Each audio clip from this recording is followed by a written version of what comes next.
And here we are. And here we are, lovely peoples. Hey, Dan. Hey, Kayla. Hey, Z. Oh, Kayla, it's fine. You just be here when you're here. We're just happy you made it at all. And we've been pretty good, Dan. How have you been? Hey, Ren, welcome Maddie. back. Maddie, welcome. Let's see if Maddie and I feel the hate this time. Feel the hate this time? Why don't you go ahead and describe what happened last time then? With Remus on all the young dudes. He visited his mom in the hospital. Yep. She didn't die. Nope.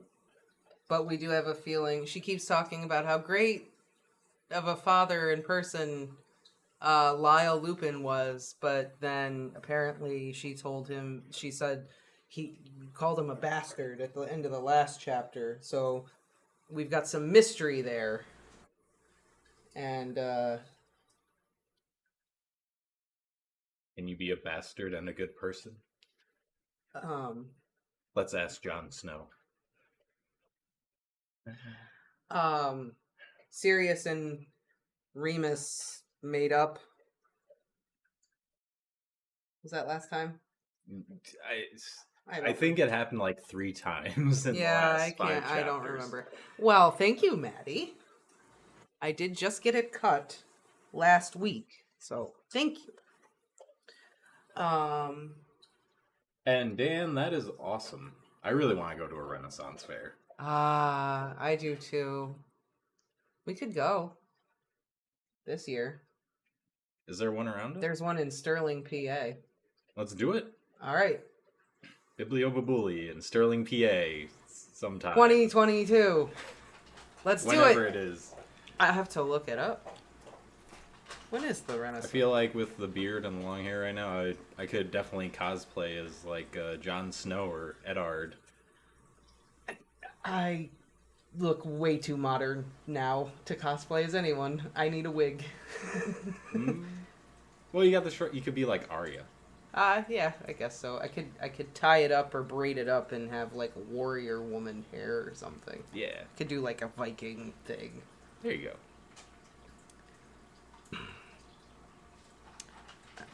Let's see. Kilt it? Oh man, I would love to kilt it. You kidding me? Especially with how hot it's been. I wish it was like work appropriate to wear a kilt to work. I would totally wear one. You'd be like Archie. Old Archie. Yeah. The nice flowing breeze. I would. Do you think our job would allow me to wear a kilt to work? If I could wear gaita sandals, why can't you wear a kilt? I don't know. Because for some reason they don't allow shorts. Oh yeah, they don't allow shorts, do they? Okay, it's Sterling, New York, not Sterling, PA. My bad. Maybe I should just wear the kilt, and then if they tell me that I need to like go home and change or something, I'll just come home and throw on one of your dresses. What? The other ladies are wearing it.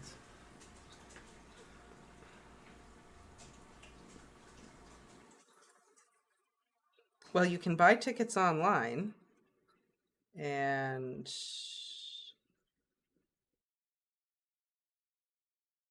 it's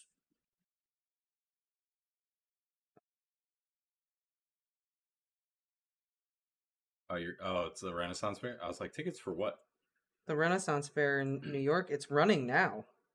Oh. I'm trying to see when they're done. Yeah, I was going to say, if it's just this week, I'm calling out tomorrow. We're going. The Realm. Hey, Glenn. We are very good. How are you doing? The Royal Feast is coming. I could go for a royal feast. It's on like the 2nd of August or something. Let's see.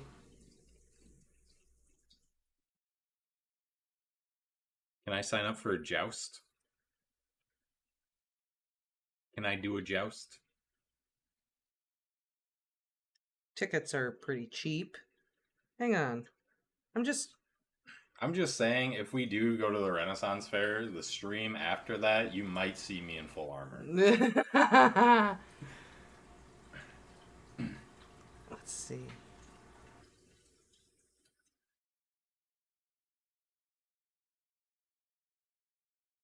Oh, it runs until Oh, we got plenty of time. August 6th or something. So we got time. We got time. All right. All right, we got time. We're going to the Renaissance Festival. Okay. Well, that happened. Um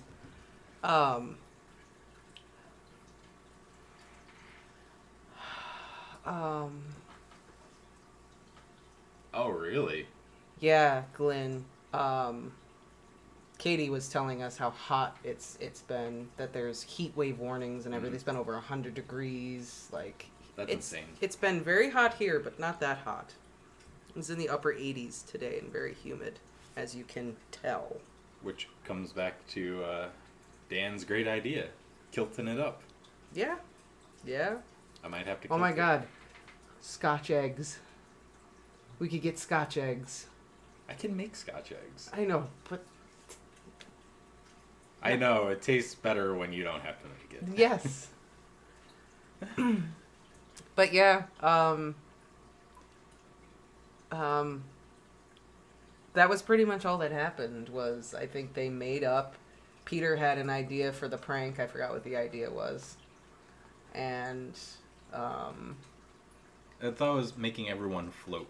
yeah, They're gonna make everyone float away like balloons. yeah, that's what it is. But they need to figure out how to bring everyone back down Yes, without, killing someone. yes. Gravity hurts. And then Sirius and Remus made up. They got over the whole thing that happened when Sirius told Snape about the Whomping Willow and stuff. And yeah, and Remus visited his mom, and we got left with that cryptic clue, and that was really it. Yep, I think that was. All right, so Oh, frequently over 100. But you're like in Southern California, right? it's got to be a dry heat. Yeah. So he's probably dealing with like the same heat we have, because it's like high 80s here, but it's humid, like 100% humidity. Yeah, it's just really sticky. It's not dry. Thank you, Z Beauty. Thank you. Told you. It's popular. People like it. It was a good decision. Shall we start? Sure, why not? Alrighty. What chapter are we on? 143.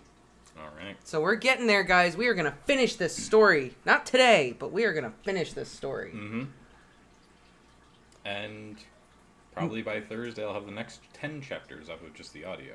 I just need you to read a couple lines that glitched out. Figured.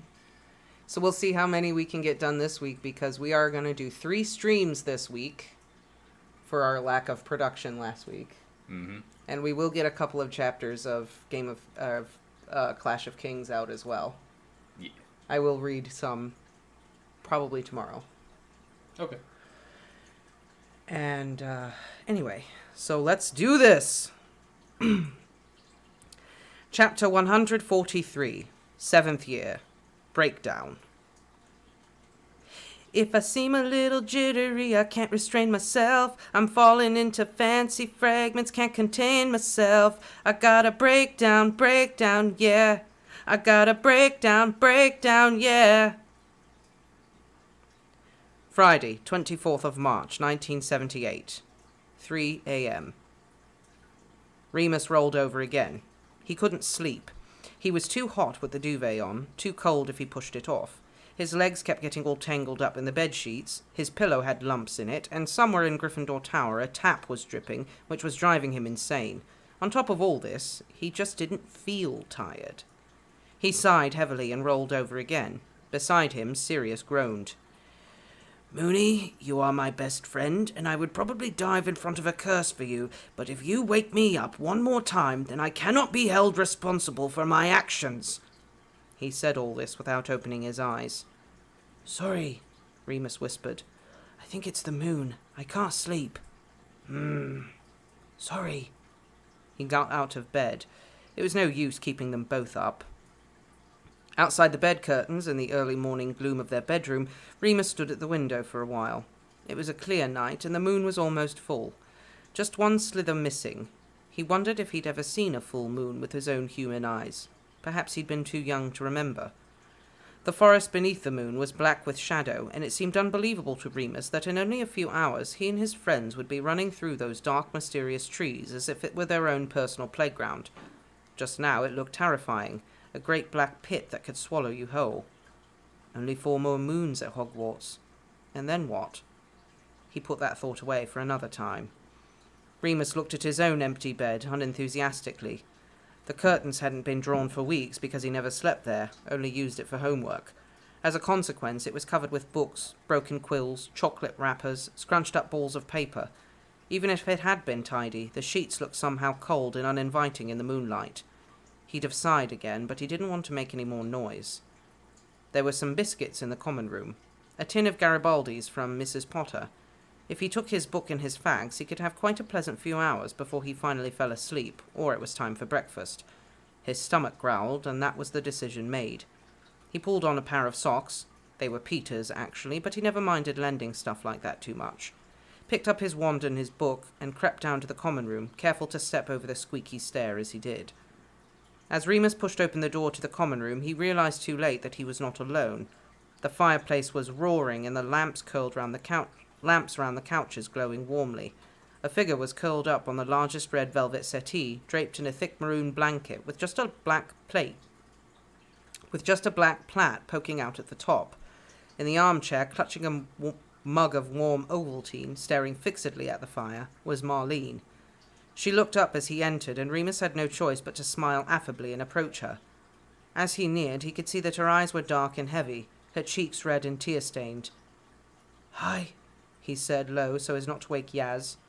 She gave a small, faraway smile, unfurling slightly, wiping her cheeks. "Hi. You okay?" He stood just close enough. He didn't want to know the answer. He regretted everything and wished that with every fibre of his being that he was back in bed with Sirius, getting kicked in the shin every time he rolled over. Marlene shook her head mournfully, staring at the fire, her eyes filling up with tears. It was a familiar sight these days, and not just Marlene. Bad news was so common. Family members in the hospital or dead or, worse than either, missing. "I said he could get in touch through the fireplace if he wanted to talk tonight," she whispered, her voice as hoarse as an old woman's. "Danny, it's full moon tomorrow. Well, tonight, I suppose." She glanced at the grandfather clock. "Oh, is it?" Remus assumed, as casual an air as possible. Marlene nodded, still looking at the fire. "It has to be tonight, you see.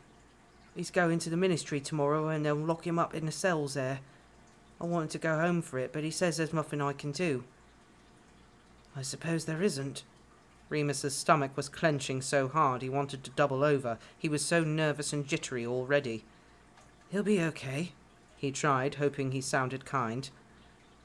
"He'll survive it," she said bitterly, "but I don't think he'll be okay. It takes a bit of you away every time. I've seen him at St. Mungo's, and he told me how it feels." "Why?" "I asked," she shrugged. "Madame Pomfrey says I have a curious mind, that's why I'll be a good healer.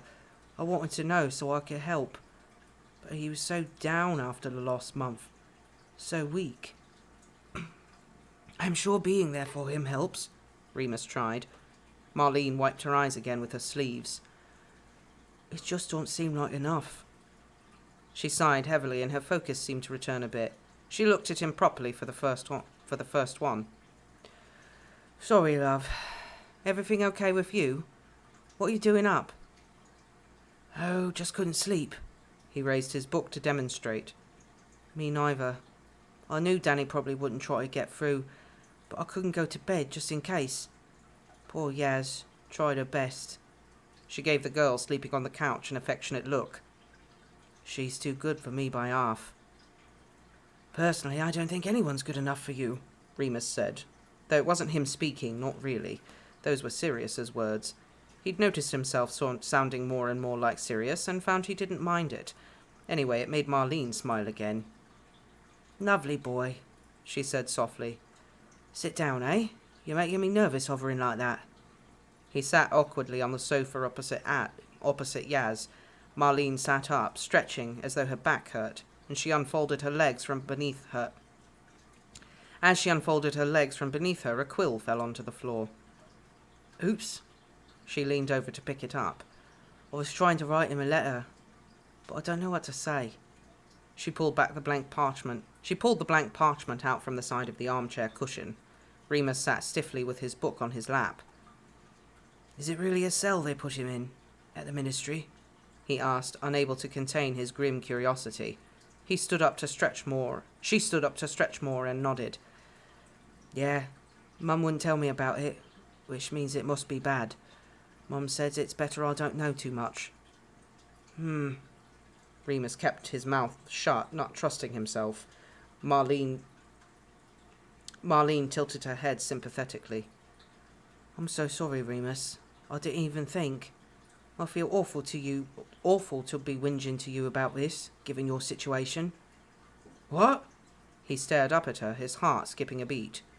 With your mum being in the hospital, Marlene replied, yawning, setting down the quill and parchment. No wonder you can't sleep either. Oh, yeah. He willed himself to calm down. Yeah, it's okay though, I understand. Can I sit with you for a bit? You can read your book, I won't bother you, she asked, biting her lip. I just don't want to be the only one awake. Yeah, of course. To his surprise, she didn't sit back down, but came over to join him on the couch. She settled in, making herself comfortable, pulling a blanket up to her chin. He pretended to do the same, opening his book and leaning casually against the arm of the chair. Revision? She asked, resting her cheek on his shoulder. What else? He replied. Advanced arithmancy. Oh, Remus. She yawned again, her voice thick. How fascinating. She relaxed a bit and rested a hand on his knee. He gave it a quick squeeze for comfort. You know me, he said softly, joining in her sarcasm. I live dangerously.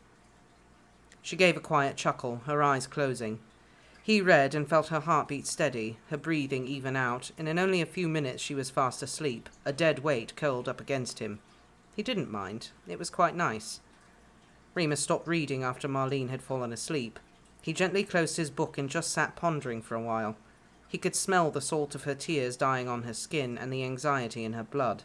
He couldn't get Danny out of his mind, in an imagined Ministry of Magic cell, possibly underground, probably bare and dank and cold.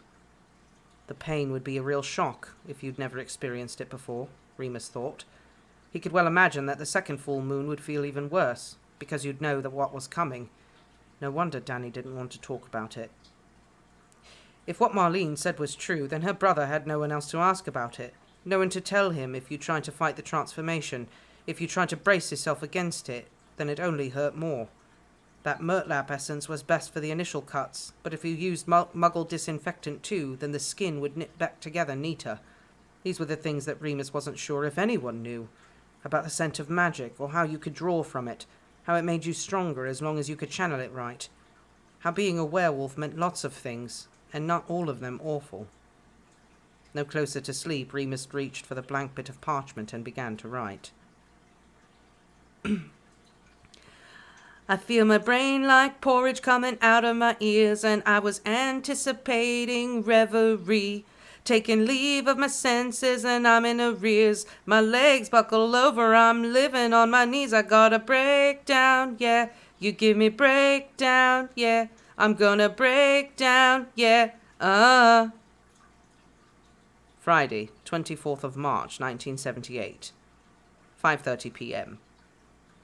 You don't have to walk with me, Remus snapped irritably. I know where the hospital wing is. I know, Sirius replied cheerfully, getting up anyway. James, Peter and Lily all looked down at their food. You haven't finished your dinner, Remus frowned. Nor have you.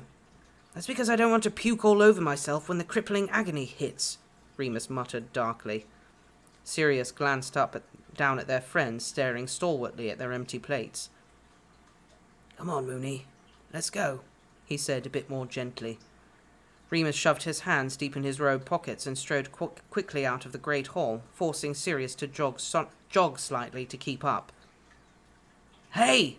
The dark-haired boy hurried after him. Remus didn't slow down until they were halfway to the hospital wing.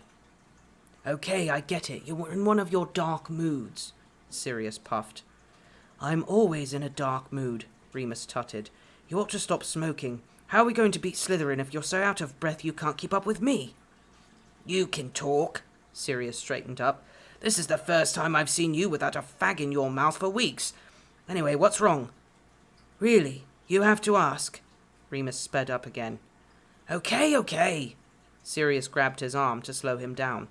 "You're not sleeping, and you couldn't have dinner even though pudding was millionaire shortbread, which is your favourite. Fair enough, I'd be grumpy too." "I'm not grumpy," Remus objected. "Touchy, then." "Fuck off," Remus practically growled. "Leave me alone if you're going to be an arse." "I'm just trying to keep things in perspective." "You won't understand." "Make me understand." They were near-ish the hospital wing now, and everyone else was at dinner, so the corridors were empty, which was lucky because Remus didn't check before he completely lost his rag. "Make you understand," he raved. "Fucking hell, okay, go on then. Understand that I'm climbing the bloody walls with worrying and stressing, and it's NEWTs and the bloody moon and my fucking mother crying because I can't see her tomorrow because my fucking dad couldn't control his fucking temper, and now and Marlene crying all over her brother, which isn't even my fucking fault, but it bloody well feels like it, and school's nearly finished, and there's a war on, and a Quidditch match, and this big prank, and my hip hurts, and I'm just tired, and I really, really wanted pudding."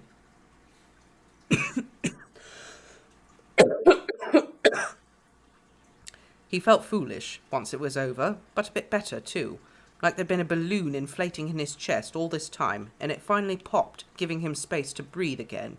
He stood there, glaring at Sirius, waiting for a reaction. My goodness," the portrait from across them said. She was a very stern-looking witch seated in a high-backed wooden chair. "I've never heard such disgusting language." "Oh, piss off, you daft old trollop," Sirius shot at her in a very good imitation of Remus. He looked at Remus again and his face cracked into a smile. "You want to sit down for a bit? I think that's the most you've ever said in one go." Remus exhaled and smiled weakly back. "Sorry." "For what? Come on, Madame Pomfrey will be having kittens." They carried on their way, and the air was cleared, and nothing seemed quite so grim. Still, Remus hated Sirius having to go, knowing that the next time they'd see each other, neither of them would be quite themselves. "So the way I see it," Sirius said, still cheerful after all that, "if I run back to the hall as fast as I can get the last of the millionaire shortbread and wrap it up for you to have for breakfast. Anything else I can do to help?" "You're such a wanker sometimes." "Yep. Actually, there is something. Anything." Could you post this for me?" Remus handed him a sealed envelope. Sirius took it, looking down with a frown. "Are you sure?" "No, but it's the right thing to do." "Okay, I'll do it right now." "Thank you." "Anything for our moot..." Remus shut him up with a kiss. "Whatever makes me tick, it takes away my concentration, sets my hands trembling, gives me frustration. Break down, yeah, I'm gonna break down, yeah. I hear that two is company, for me it's plenty trouble. Though my double thoughts are clearer now that I'm seeing double. Break down, yeah." Saturday, 25th of March, 1978. The transformation hadn't been as bad as he expected, maybe because nothing can ever be that bad when you truly expect the worst, and the night itself was wonderful. He'd run and run and run until Prongs and Wormtail were lost, miles behind them, and it was just the wolf and the dog, snapping at each other playfully, goading each other on. In the morning, once Remus had writhed and twisted back into his human body, he felt as though his bones were made of cooked spaghetti, he was so exhausted. He stumbled back to the hospital wing with Madame Pomfrey, half asleep, and was grateful to collapse into his favourite bed by the far window and sleep the whole morning away. It was blissful not to be worrying, not fidgeting or clenching his jaw or looking for a distraction. It was late afternoon before Marlene finally heard about the letter. The noise of her arguing with Madame Pomfrey woke Remus. He jolted awake, heart beating faster at the sound of raised voices. The first thing he saw was Sirius, fast asleep in the chair next to him, arms folded across his chest, head lolling, feet propped up on the edge of the hospital bed frame. There was a plate of at least 20 millionaire shortcakes on the bedside table. Sirius's eyes snapped open for a few seconds after Remus. He blinked, surprised, and frowned. "Is that McKinnon?" "Let me see him, Poppy." "Miss McKinnon, I absolutely will not have this. I know he's here. Shall I call Professor McGonagall?" "Remus! Remus Lupin!" "I'm here, Marlene." Remus began to get out of bed, ready to face the music. It was all over. He'd still made it 7 years. He was still legally allowed to perform magic, even if he did get exposed. "It's okay, Madame Pomfrey," he called as Marlene came clattering across the ward, yanking back the screen which hid him. "Is it true?" Her hair flew about her face as she stormed in, her eyes wide and wild. She stared at him, and Remus knew she was really seeing him for the first time, analysing. A natural healer, Marlene looked at the bed and Sirius, and Remus's scars and battered frame, and she knew she was remembering every time he'd been tired, or missed a lesson, or had a new scratch. The light of truth flashed in her eyes, and she burst into tears. "You fucking bastard!" Well, that's a little harsh. Is she gonna think that Remus did it? Bit her brother?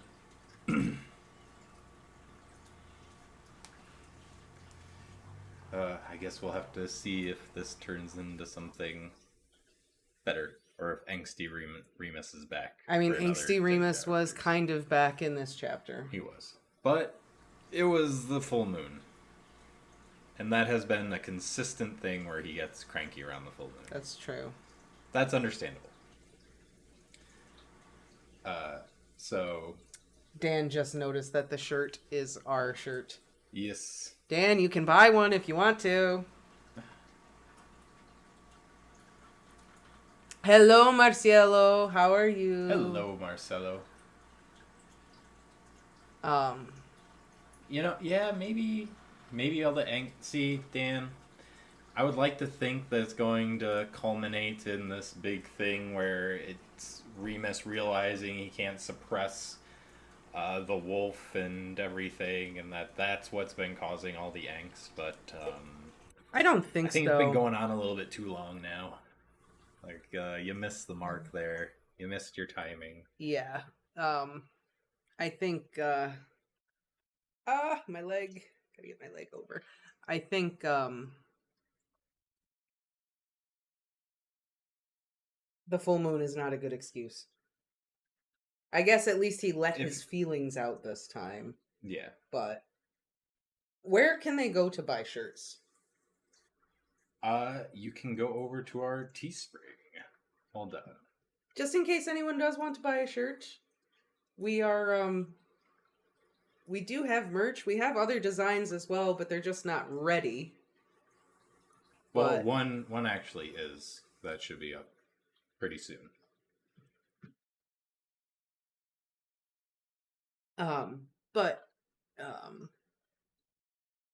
Yeah, I don't know. He was a little rude to Sirius, I thought.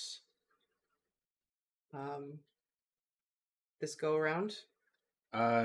He's always mean to Sirius. I know, and Sirius was just so sweet in this chapter, and I'm just like, ugh.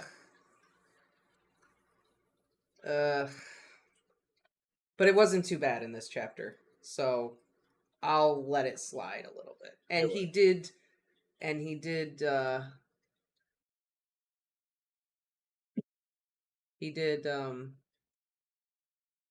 I guess let it out, but yeah, Sirius deserves better, but we already know this. Yeah.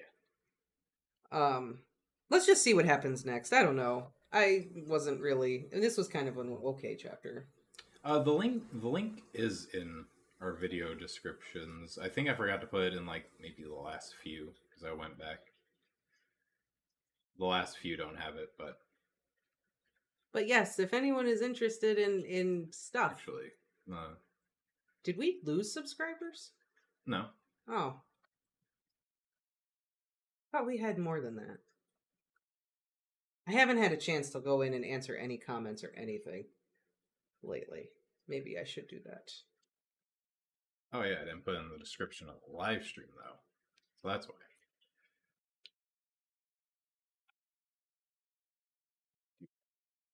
God, these chapters are just getting so much longer. Look, there's a lot of angst to pour out. Angst. Apparently, yeah, because I'm sure that this is also going to be angst. Ooh, we didn't lose subscribers. I just haven't had a chance to check out the studio in a little bit and answer any comments or really do anything. So that's kind of my bad. But then some people are just here for the Harry Potter stuff, and then they watch the Harry Potter stuff, and they're on to the next channel. Yep, that's true. Which is fine. I was gonna say I do that with plenty of channels too. Yeah, so. Where you just watch the content you want to watch, and that's about it. That's fair. I mean, also, guys, just to let you know, we did get this in the mail. So, you know, when we're done with all the young dudes, here's another thing we can add to our repertoire. Check it out, guys. Ooh, look at that. Isn't that exciting? Some Rudyard Kipling up in here. You're so excited for what's it with the mongoose and the snake? Rikki Tikki Tavi. Yeah. I love that story so much. I'm gonna have to read it. I've never read it. Oh, it's so good. Rikki Tikki Tavi. Maybe I'll do that before bed tonight. What, read Rikki Tikki Tavi? Yeah. It's not that long, is it? Ben, it's illustrated too. Check this out. I'm gonna find a good one. Where's that? Oh, look. Here's is that Ka? Here's Ka. Check it out. How nice is this? Dan, it smells lovely. It does smell nice. But yeah, maybe we can get the old Jungle Book out here at some point. Read that. New book smell is always 50-50. Because when I got my copy of Metro 2034... Did it smell like the apocalypse? It smelled like someone poured chemicals all over it. It smelled like the apocalypse. It really did. Of all things, the snake. Hey, Slytherin, snakes, come on now. Gotta tie it back to Harry Potter somehow. Yep. But there is a really cool... At least it wasn't a furry snake. There was a really cool... there's a really good illustration of Shere Khan in there that's pretty badass. Oh, did you tell anyone no. what I was thinking about the fuzzy snake? Instead of like it's warning, instead of like a rattle or hissing, it poofs up. No, I didn't tell anybody. Well, I told Katie that I'd be free for a chat on Thursday. I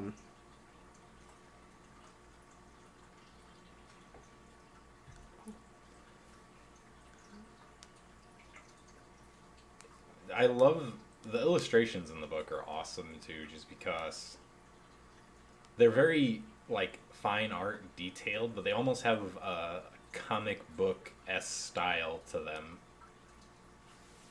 And a couple of them are very like Asian style. Yeah, there's a very traditionally Asian look to the art. But yeah, oh, you should totally read. Do you know anything about the story, Rikki Tikki Tavi? Only what you've told me. Oh, okay. I won't say anything else. Like, I have heard of it before, but I never asked what it was about or anything like that. And then you were talking about it one day, and so I started asking questions about it. Yeah. That's all I know. Nagina. It's one of my favorites. Anyway, if Mike tunes into the stream later or whatever, I think he'll be pretty excited. Oh, does Mike really like the Jungle Book? He's asked us like multiple times to read the Jungle Book. Oh, that's right, he did. Yeah. I knew someone did. I'm pretty sure it was Mike asked like multiple times if we would read the Jungle Book. So. I know he's all for us reading Lord of the Rings. I know. Well, that's why we gotta finish all the young dudes so we can read more stuff. Yes. Let's do it. Here we go. Chapter 144, 7th year. Choices. Her phobia is infection. She needs one to survive. It's her built-in protection. Without fear, she'd give up and die. He's a germ-free adolescent. Cleanliness is her obsession. Cleans her teeth 10 times a day. Scrub away, scrub away, scrub away. The SR way. That was very good. I'm just wondering if that's exactly how it goes. Not remotely, I'm sure. It seems like it was a propaganda commercial. It sounded like a toothpaste ad. Or that, yeah. or a, wash your hands and wear a mask ad. Something like...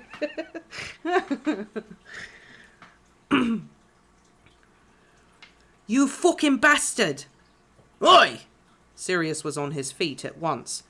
It's okay, Remus said, not sure who he was talking to. Sirius, who had leapt into defence mode, or Marlene, sobbing and red-faced and angry. Bastard! She said again, defiantly, rubbing at her eyes. Miss McKinnon! Madame Pomfrey appeared, looking uncharacteristically flustered. I will have you escorted out if you cannot be civil. And you!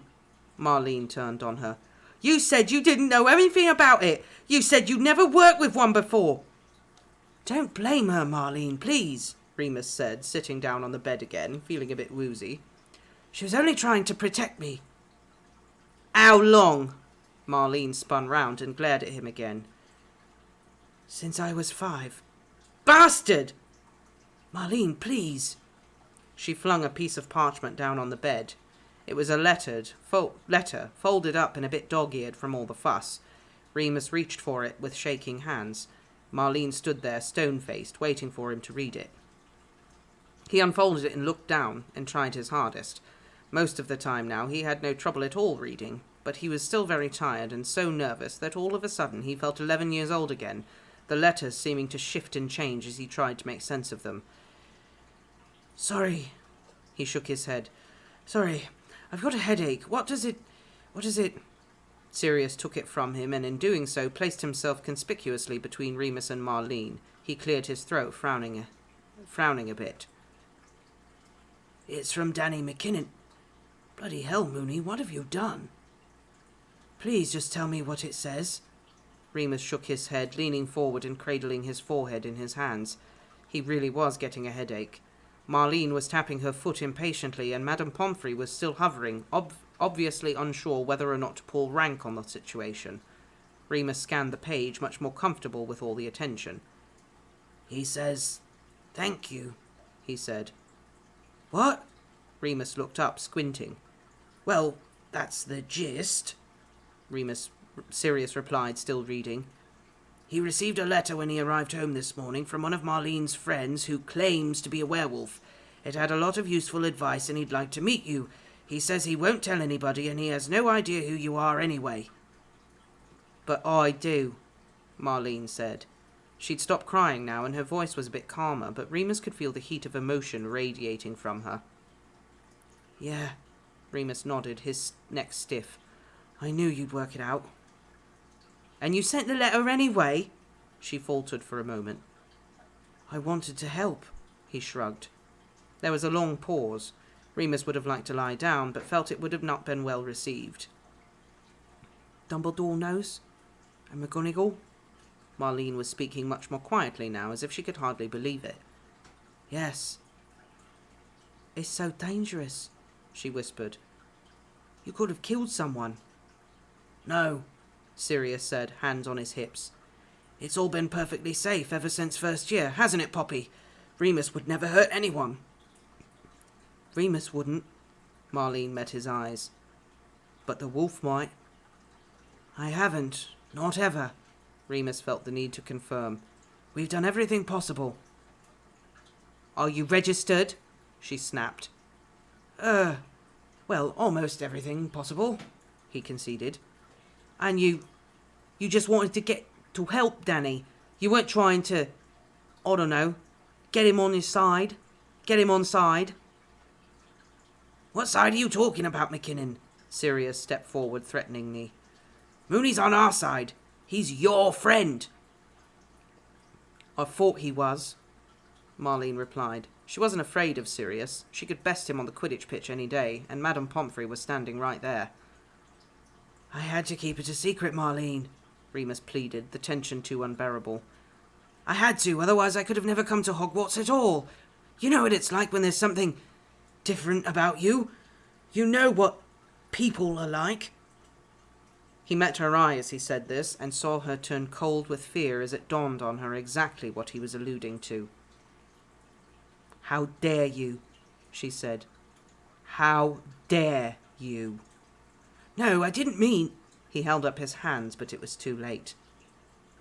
Stay away from my family, she snapped, before turning on her heel and storming away, in much in the same way as she had arrived.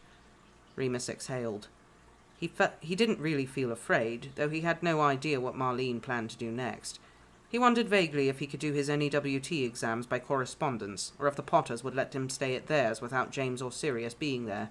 But his head was too much of a muddle to make a proper plan, and he thought he'd rather just get some sleep while he could. He lay back down on the bed, Madame Pomfrey and Sirius watching him. It's okay, he said. Honestly, just going to have a little rest. I'm going to speak to Professor McGonagall at once, Madame Pomfrey said finally. I think, Remus said sleepily, closing his eyes, you might be better off talking to Marlene once she's calmed down. She respects your opinion. Don't get her in trouble. She hasn't done anything wrong. Madame Pomfrey gave him a very soft look then, and came over to smooth his bedsheets a bit, touching his hands gently before leaving. Hasn't done anything wrong, Sirius muttered, scuffing his feet against the flagstone floor. She's being a bigoted little cow. It's not an uncommon point of view, Remus sighed. I might as well get used to it sometime. I ought to go out and... No, Remus said sharply. Leave her alone. But she's going to talk to her friends first, Remus said firmly. Lily and Mary. I'd rather she talk to them. They're the best people in this situation. He yawned. Bloody hell, Mooney. Sirius shook his head. How can you be so calm?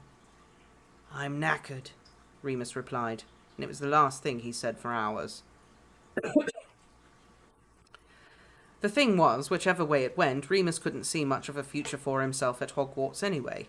He was grateful, obviously, for everything Dumbledore, McGonagall, and Madame Pomfrey had done for him. He'd loved every one of his subjects, except potions, maybe, and above all, he had a group of friends who were dearer to him than any family could ever be. But the good things would stay good, if he had to go. He might even have more time to spend with Hope, more time to dedicate to winning this terrible war. Remus was no longer really learning anything at school that he hadn't already got from books. He'd yearned for practical experience. He wanted to be truly tested. You didn't need any WTs for that, just a well-stocked library and enough nerve. Remus had everything he needed now to do the thing he wanted to do almost all his life. If Marlene got him dismissed from school, then Remus was finally free to seek out Greyback. The idea had been ticking away ever since he'd learned that werewolf's name, and that night he'd written to Danny, everything seemed so clear. It was the thing he was born to do, almost as if he'd inherited the task from Lyle. Gawky, insignificant, second-class Remus Lupin was never going to bring down anyone so insidiously terrible and all-powerful as Lord Voldemort. But the wolf in him knew he might have a chance at Fenrir Greyback. Remus knew it might kill him, but he was bloody well going to do some damage first. He'd said nothing to Sirius about this. As far as they'd come together, Remus was deeply ashamed of his own desire for revenge, his inability to tame that reckless rage. Sirius looked to him for self-control, for a reasonable, measured response, and Remus wasn't about to shatter the illusion and risk ruining everything that worked about their dynamic. Anyway, Remus was 18 now, and muggle or wizard, he could make choices for himself, no matter how dangerous, and if it took upsetting Marlene to kick everything off, then at least he'd been able to help her brother in some small way. One of Matron's fatalistic catchphrases popped in his head then. No good deed goes unpunished. Though what good deeds Matron had ever done, he didn't know. It was dinner time when he woke for the second time that day. Sirius wasn't there anymore, but the Marauders map was tucked under Remus's pillow. He withdrew it and saw that the Marauders were all in the common room, Mary and Lily close by. There was a chicken pie on a plate by his bedside, magically kept warm somehow. Remus hadn't worked it out yet. Maybe a charm on the plate? He decided he would eat before anything else, and did so in silence, thinking a mile a minute, as if his brain were making up for all the time he'd wasted sleeping. He scanned the map for Marlene. She was in the girls' dorm room with Yaz. He didn't know if that was good or bad. No angry mobs had come brandishing pitchforks yet, which was probably a good sign. Madame Pomfrey came over just as he was finishing his second slice of millionaire shortbread. The thick, oozy caramel was very comforting. "How are you feeling, dear?" she asked, deep frown lines in her face. "Fine," he said brightly. He held out the plate to her. "Want one? I'll never eat them all." This was a lie, and they both knew it, but Madame Pomfrey was polite enough to go along with him. "Well, there's no one else in the ward today," she smiled, sitting in the chair beside him and accepting a sweet. She conjured up 2 saucers, then poured steaming hot tea from her wand, and it was all very pleasant, but Remus could feel a big talk coming on. "I'll go after this," he said. "Get out of your hair." "You were never any trouble, Remus," she replied kindly, blowing on her tea to cool it. "Even when you were a little boy." "I was a right git in first year," Remus countered. She smiled and shook her head. "Not at all." "Not at all. A diamond in the rough." "Oh," he said, feeling himself heat up. Anyone else he'd have told to shut up or piss off, but he would never, ever say a rude word to Madame Pomfrey. "It's flown by these last few years," she sighed. "I remember that little scrap of a thing you were, all eyes and elbows. You've grown into a fine young man." He wished she'd stop. As nice as all this was, he didn't know what to do with it. "And you deserve every success, Remus. Do you hear me?" she continued. "It's not going to be easy for you after school, and I know you know that." He nodded. "I'll be okay." "You will," she smiled, her eyes brightening with tears. "And if you ever need anything, you know where to reach me." "Of course." "I knew Danny McKinnon, you know," she said, clearing her throat. Here it comes, Remus thought. But she'd cunningly overpowered him with all that nice stuff, and he had to just grit his teeth and listen now. "Yeah?" he said casually, taking another slice of cake. "Yes, when he was a student here. Had him in here 100 times for patching up. He was Gryffindor beta like Marlene. He was a bit more outgoing than she is." "I don't know," Remus returned dryly. "She's hardly a shrinking violet." Madame Pomfrey smirked despite herself. "No, quite. She has that McKinnon tenacity and a king's sense of right and wrong." "She does," he sighed. He'd always liked that about Marlene, her straightforwardness. "And I know what you're going to say, that everything isn't that simple, that there are shades of grey, and that it doesn't matter what people think about you. It matters what you do." "Well, yes." "I know all that, and it's fine. I knew all that when I wrote to Danny. I even knew how Marlene would react. But in the end, it didn't matter. The only thing that mattered was helping him." "I'm proud of you, Remus." That threw him for a loop. His throat constricted, and he almost choked trying to swallow the last of his slice, the sugar turning to acid on its way down. He spluttered and coughed, reaching for the tea to wash it down. Madame Pomfrey got up, smiling. She patted him on the shoulder as he recovered. "I'll let you get on." He took a few moments to compose himself before getting up. He brushed the crumbs from the sheets and made the bed, though he knew he didn't really need to. The rest of the sweets he wrapped up into some parchment and carefully slid the package into his bag. He might need them later. Remus was almost surprised by how calm he felt. There was a sense of closing, of coming to an inevitable end. Someone was always going to find out, he told himself. He'd have been an idiot to think they could all hide such a big thing forever. They'd done a bloody good job, but it had been all luck, and they'd taken so many risks. At least this way, it had been Remus's choice. He'd controlled it as much as he could. This way, the Marauders were safe too. No one would know what they'd been up to every full moon. He made his way back to Gryffindor Tower. He was all stiff from sleeping all day, and was grateful for the opportunity to stretch his legs in private. Sirius hadn't mentioned the hip problem for a while, but Remus saw him purse his lips or frown whenever he noticed Remus limping or rubbing his side. "Blatherskite," he said to the fat lady, who barely looked up from filing her fingernails to let him through. He entered the room and felt 6 pairs of eyes on him all at once. Steeling himself and pasting on a careless smile, he approached his friends, sitting in their usual place, taking up 2 sofas and an armchair. "Moony!" Sirius got up from where he'd been sprawling to make room. "I was just going to come up and see if you were awake." "I'm awake," he said redundantly, taking his seat. "Sirius told us what you did," Peter said, as if he couldn't contain himself. He was fiddling with a chess piece. There was a game going on, but Remus couldn't tell who Peter was playing. "Good," Remus nodded. Anyone spoken to Marlene?" "We got yelled at," Mary sighed, indicating herself in Lily. "I think she's mostly hurt that she was the last one to find out." She's not said much else, though. Been locked away with Yaz." "Right." "Listen, Moony." James leaned over, eyes very serious. "We've been talking, and remember 5th year? Dumbledore stopped Snape from telling everyone.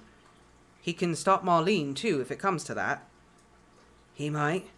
Remus nodded, though he wasn't so sure. It might serve Dumbledore better out of school now. He might serve Dumbledore better out of school now than he could have at 16, especially considering the contacts Remus had already made. "But leave him out of it for now, okay?" "Why did you do it?" Peter asked, still clutching the chess piece. "To help Danny," Remus replied, surprised. He looked at all of them. "If he was alone, no one was helping him. He was alone. No one was helping him. Marlene told me that herself." "But Remus," Lily said, "you knew how she would feel about it. You knew she wouldn't understand." "I knew that. But it was for Danny," Remus repeated firmly. They all promised to give it time and see what Marlene decided to do next. Lily and Mary vowed that they would do everything they could. That night in their dorm, they would explain, try to convince her. Remus thanked them because he knew how much they cared about him. They had a quiet evening. Remus played chess with Peter and lost. Then Sirius took over and they tied. James and Lily quizzed each other on potion ingredients, and Mary half-heartedly worked on job applications. "Half-boring Muggle secretarial stuff to please Mum, and half-boring Ministry of Magic stuff to please McGonagall," she sighed. Eventually they went to bed, one by one, and though Remus had barely been awake for 3 hours that day, he climbed the stairs yawning. Sirius had been very patient. He hadn't said so much as a word yet, and Remus knew how difficult that must be for him. So when they were finally in bed, and as alone as they ever could be at Hogwarts, he lay quietly on his back and stared up the velvet hangings, and let Sirius speak. "I won't let her do this," Sirius whispered in his ear, reaching for his hand. "I'll talk to her. Mary Lily'll talk to her, and he'll make her understand. McGonagall and Madame Pomfrey, they'll want to help you. She'll listen to them if she won't listen to her friends. Or Dumbledore. James could kick her off the team. Anything. We won't lose you, Moony. You've worked too hard. You're not getting kicked out for just trying to be nice for that ungrateful, stuck-up, intolerant—" "It's going to be okay, Padfoot," Remus said. "Exactly." Sirius nodded, his hair rustling against the pillow. "Exactly, because we're going to stop her." "No, I mean, it doesn't matter what happens. It's going to be okay. If I leave in 3 months or if I have to go tomorrow, everything will be okay." "But you're NEWTs." "Well, I was looking forward to completely destroying you in history and charms." "And arithmancy. I've been copying off you all year." And arithmancy, Remus laughed. But, well, the NEWTs don't mean much. I still won't be able to enter any of the ministry training programs without registering as a werewolf, and I'm not going to do that. Not ever. I don't know if I even really want to do that sort of job. What I want is to start changing things. That's why I wrote to Danny in the first place. You mean you want to get kicked out? I don't think it'll come to that. I don't think Marlene would, even if she's angry. But she might ask me to leave. And if that's what she wants, then I will. And join the war, Sirius finished. His voice sounded strange. Not bad, but Remus knew he understood. Yeah, I suppose you could put it that way. Remus nodded. I'll come with you then. I don't need any WTs either. I'm a black. I wouldn't ask you to do that. I know, but I will. We'll go together. Remus didn't want to admit it, but he was quietly thrilled. Perhaps it was the Gryffindor part of him, but leaving childhood behind and rushing head first into the unknown with his best friend sounded gloriously tempting. It would be the making of them, away from Hogwarts and schedules and all the silly little feuds and rivalries there. They had so much to offer, he knew it. Hadn't they triumphed in everything they've ever attempted? Weren't they the heroes of every story so far? It would be nothing at all to them. They could end this war and really begin their lives. Thank you.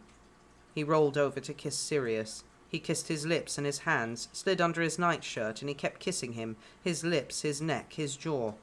Thank you, thank you, thank you. Well, Marlene. Rude. Be cool, stay in school.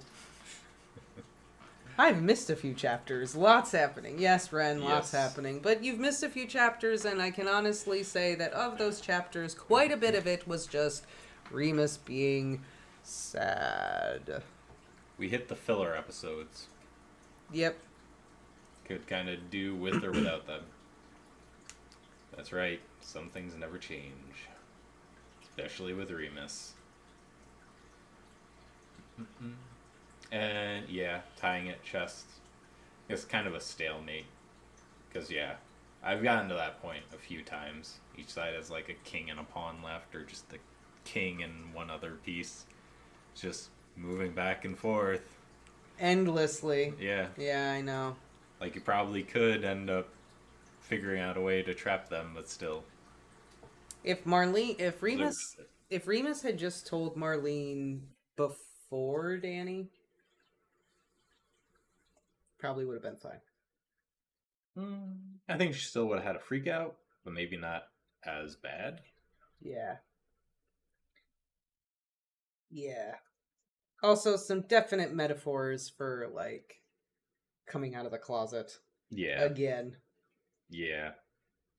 Except this time, the person you're coming out to is not accepting of who you are. Yeah, that's fair. But it definitely kind of reminds me of that coming out of the closet moment from before. Also, we're really going to go after Greyback? I don't know. I'm at the point where I'm just like, sure. Just do it. Do something. Just poking them with a stick. Do something.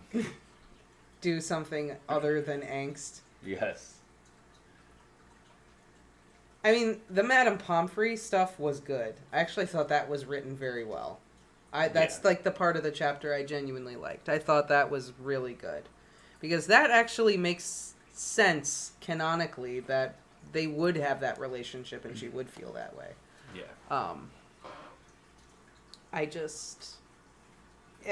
I don't know.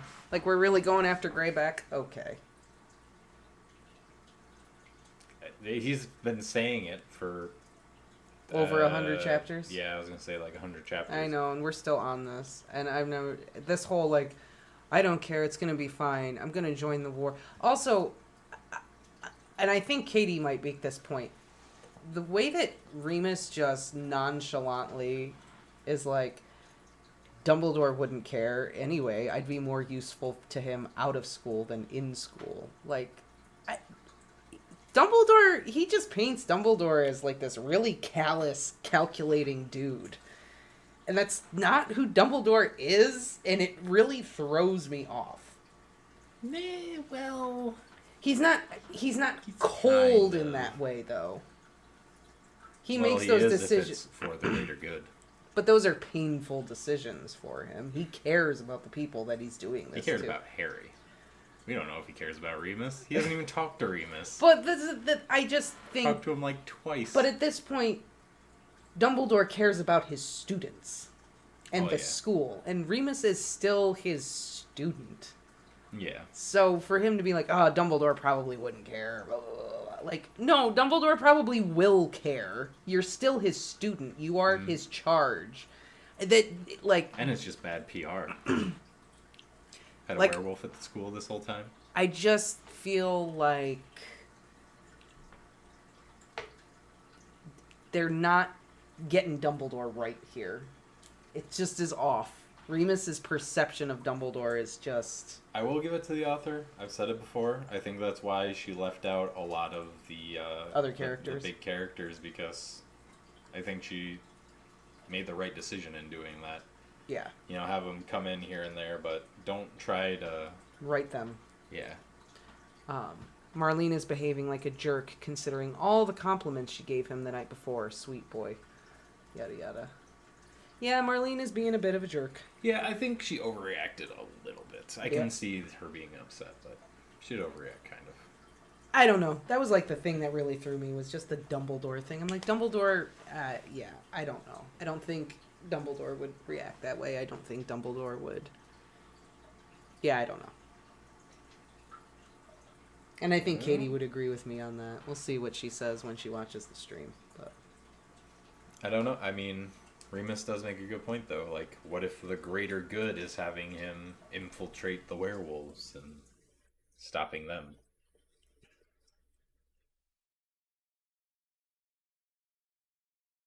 I don't know. I'm just saying. So I'm just saying it could go either way. Well, Dan, in Dumbledore's defense with Umbridge, he didn't pick Umbridge. Yeah. He was forced. Umbridge was forced upon him. Can't remember what exactly happened because he had the discussion with Crouch. Fudge, sorry. Crouch is dead at this point. Yeah. The discussion Buried in with the Fudge. forbidden forest. That he will be assigning it, or I'm the just- ministry will be assigning the teachers from here on out. Yes. I'm just I gotta stand up for just a second. Okay. Just need to walk away for a minute.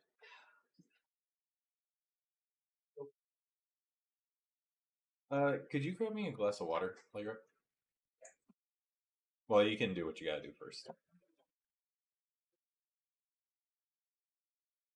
Just getting a headache, and I think I might have drank too much coffee.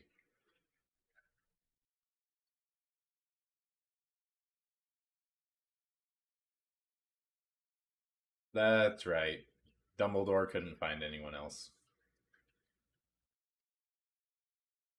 I know. Friends. Man. Or wait. Was it Friends or Frenzy? Can't remember. I remember we said it one way, and then we got corrected like crazy because that wasn't the correct way to pronounce his name. I honestly don't No. I'm gonna just call him Z.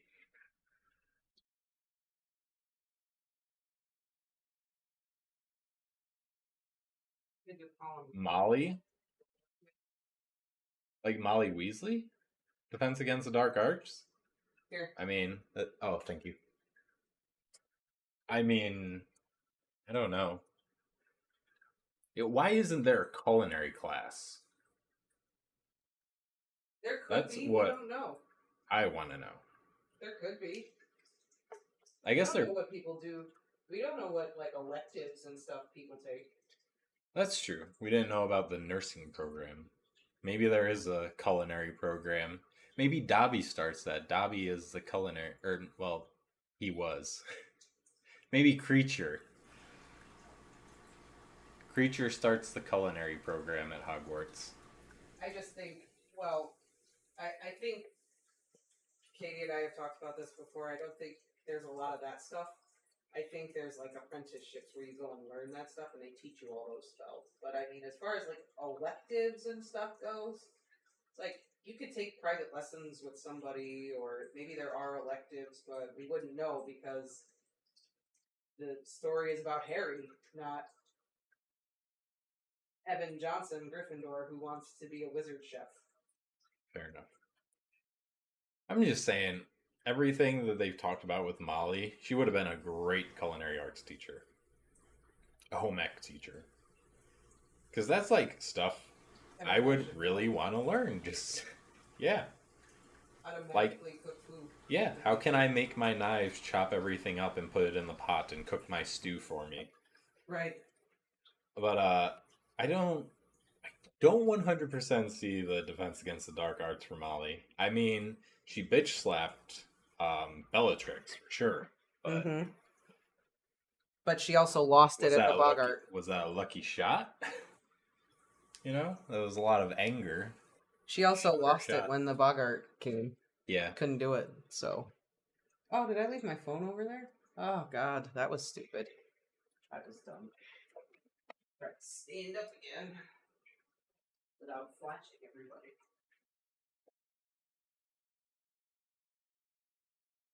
I don't want to flash everybody.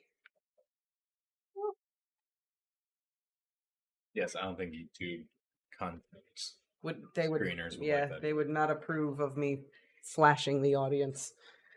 Okay. Oh. Shall we continue on? Yes. What's this chapter called? What we lack. We might get to superego. Positive vibes. It's what we lack right now. It's what we lack. Here we go. Chapter 145. 7th year. What we lack. They were wonderful promises, but it wasn't meant to be. Here we go. Remus would not have the chance to make a mysterious and dignified early exit from Hogwarts, and Sirius would not get the opportunity to prove he would follow his Moony anywhere. Later, after the war was over and everything else was over too, Remus would wonder whether things might have gone differently if he and Sirius had left school then. Perhaps they would have kept each other closer, or by removing themselves they could have kept other people safer. Anyway, it didn't happen, and it did no good to dwell on. For years and years afterwards, once the agony of all those funerals and obituaries and memories and speeches had faded, Remus would be left with memories of his last months at Hogwarts, when they had been stupid and naive, and indescribably happy without even knowing it. Wednesday, 29th of March, 1978. The weekend passed quietly. There was homework to complete and Quidditch to train for, and an enormously complicated prank to plan, and Marlene did not make a move in any direction. Sirius and James reported that she attended Quidditch practice and played as well as she ever had, but hadn't spoken to them. Mary said she was still upset, but she hadn't made her mind up whether or not to tell. They were well into the next week by the time Marlene finally had decided to approach Remus again. She caught him alone, which was rare these days. He was tidying up the charms classroom following a revision session just before the Wednesday inter-house prank planning cooperative meeting. Usually Christopher helped, but he was down with a head cold and had taken the afternoon off. Remus had half wanted to call off the group altogether. It all seemed so futile, learning and learning and learning. For what? To pass an exam, to get a good mark, and then, if Greyback didn't kill him before he was 20, he would be unemployable. But everyone seemed to like the study groups, and he hated letting them down. She entered the room smelling of herbs from the greenhouse, rosemary and sage and rich, earthy soil. He turned and unconsciously backed himself against a wall. "Hello," he said. She stood for a while, staring at him in total silence before replying. "Hello? I'm furious with you." I know, he nodded, trying to be understanding. I think that's fair enough.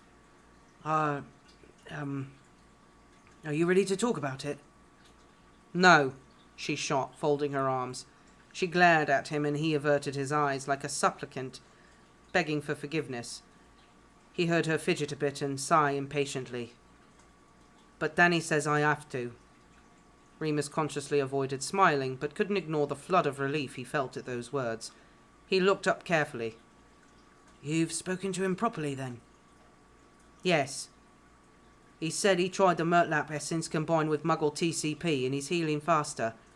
And you were right about taking a sleeping draught. It's the best thing I've found for healing, Remus replied, averting his eyes again. She made him feel so ashamed of himself. Everyone knew except me, Marlene said. She was leaning against the opposite wall now, the whole room between them, the jumble of desks and chairs. Even Mary. She worked it out. I didn't tell her. I always thought you were weird because you were queer. He frowned a bit. Was he weird? He didn't say anything. He couldn't think of anything that would make it better. You really hurt my feelings, Remus, Marlene continued. You lied to me for years. I thought we were friends. I shared things with you I haven't told anyone else. We are friends, Remus protested. I'm your friend, anyway. He sighed heavily. Would it always be like this when people found out? Look, I couldn't tell you. There were too many people involved. Madame Pomfrey and even Dumbledore. I had to keep it quiet for their sakes too. And you've made it quite clear in the past how you feel about people like me. You should have told me. What would you have done? Remus was getting annoyed now. Complained, told everyone, got me expelled. I might not have. She bit her lip and looked away. The less certain she was, the more angry Remus grew. Well, I didn't much fancy taking the risk, he said. I haven't got a family or a real home to go to, in case you'd forgotten. I haven't got anything going for me outside this school, so forgive me for doing everything I could to stay. I understand that. She looked up quickly, reaching her hands out. And I'd never want to cause you any trouble. But Remus, can't you see how dangerous? I was 11. I was only a kid and this old man shows up and tells me I'm going to magic school. What would you have done? Don't shout at me, she frowned, shrinking a bit. I didn't come to shout. Sorry, he muttered. I didn't get my chance the other day. I'm sorry about that. Good. They were quiet after that, both looking at the ground, both fidgeting with their hands. Remus could hear Marlene's heart thudding in a steady, anxious rhythm. Look, he said, keeping his voice low and steady, unclenching his fists. If you want me to leave Hogwarts, then I will. As long as you promise not to get anyone else in trouble, I'm not going to put up a fight. But you're NEWTs. They won't matter if you're going to tell everyone how dangerous I am. You sound like Danny. Quiet again. Remus shook his head, tired and exasperated. He tried a different tack. How is he now? The letter said he wanted to meet me. He's okay, she nodded, her eyes a bit bright. I think it cheered him up, knowing that someone else was going through the same thing. Yeah, Remus nodded. It's something I would have liked. James and Sirius and Pete, they've always made sure I never felt alone, so I know how much of a difference it makes. Marlene nodded and wiped her eyes. I'm angry, she said tiredly. But I don't know if I'm angry with you. It was such a shock. And I'm not sure how many more shocks I can take these days. He laughed and didn't really know why. She smiled weakly. I'm not going to say anything. I don't want you to go anywhere. Danny says. He says we need to focus on our similarities, not our differences. Now more than ever. Lily and Marlene said the same. I know they're right. It's just harder than I expected. I can't have... I can't have you hating me, he said warily. I don't hate you. Hating what I am is the same thing. I'm trying, Remus. She blinked away tears. I swear I'll try. Thank you, he nodded. For a split second he was disappointed. He'd been so ready for a change. Knowing he'd have to wait a bit longer stung for a moment, but dissipated quickly, like a door closing. That was it. That was that. He would finish school and beat everyone in history, arithmancy too probably, and watch the final Quidditch game, and get too drunk celebrating with his friends. Greyback would wait. Can I help you with it? Marlene gestured at the messy classroom. Potter and Black and the gang of miscreants will be in here in a minute to plan their raid on Slytherin. Yeah, okay, Remus nodded, and they both began moving the desks. The confrontation seemed to be over, and for now they were both satisfied. He was glad. It had been awful not having Marlene as a friend. Remus and Chris usually used magic to move the classroom furniture back, but Marlene had never been good at locomotion spells, so she just started lifting and pushing things. Remus didn't want to show off now that they were back on tentative talking terms, so he did his best to match her. I'm going to talk to Mary, Marlene said suddenly, lifting a chair and pushing it under a desk. Yaz wants me to. I told Danny already. That's good, Remus smiled encouragingly. I'm sure Mary'll be fine. She's the least judgmental person I know. Yeah, you're probably right. Marlene watched him, thoughtful as he moved the final table back into place. Remus? Is your limp because of the transformations? Am I limping? Remus stood a bit straighter, self-conscious. Sometimes more than others, she replied matter-of-factly. I always thought, with your upbringing, someone did it to you. He shook his head.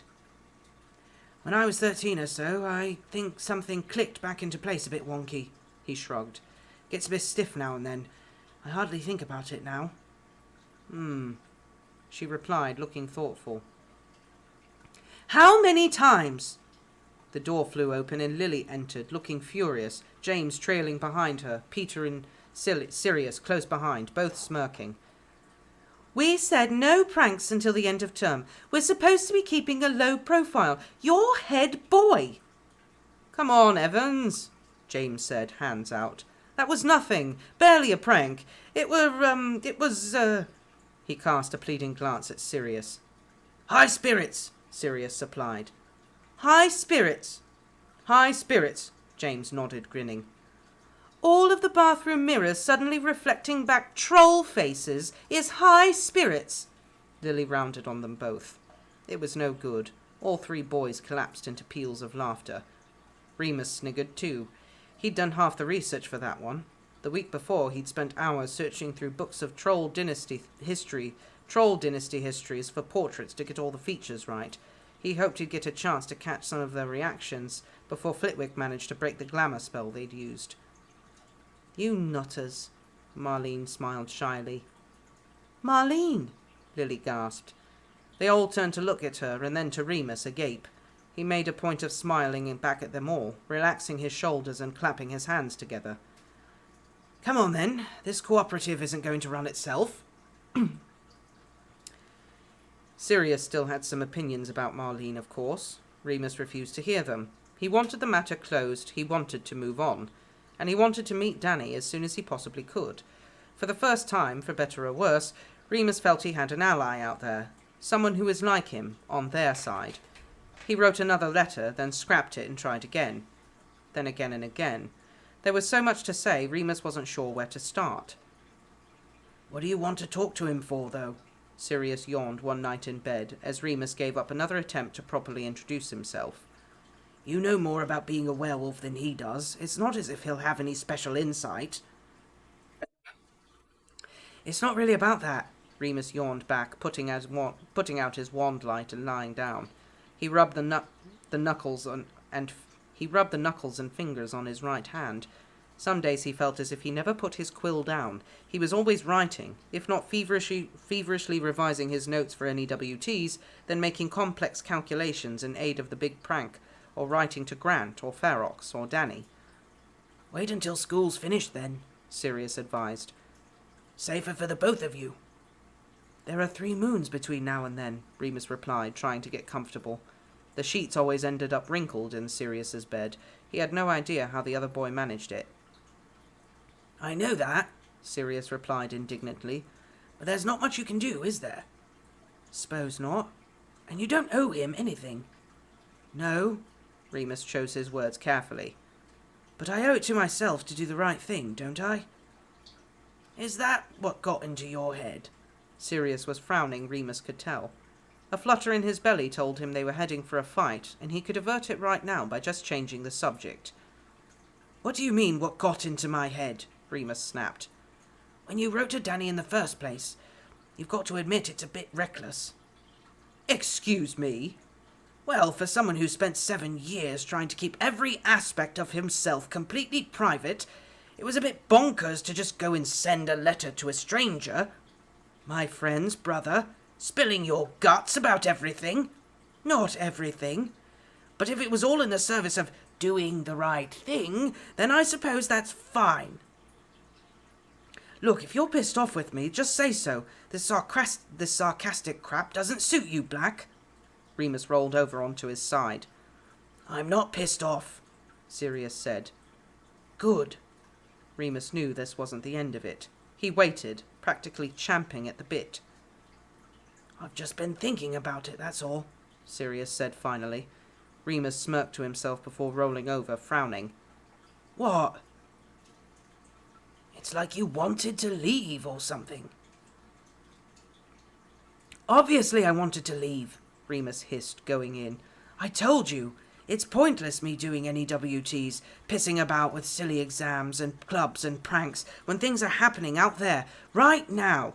I had a chance to help and I took it. So what if I didn't care about the consequences? Calling me reckless. I thought you'd understand.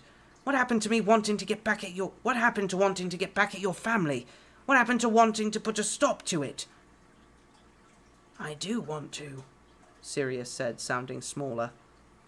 Well, you're not acting like it. You seem more fussed about this stupid Quidditch match than the war. Maybe they're the same thing to you. Merlin, Sirius replied weakly. You don't stop until you've tasted blood, do you? Must be the wolf in me, Remus said shortly. He rolled over and shut his eyes.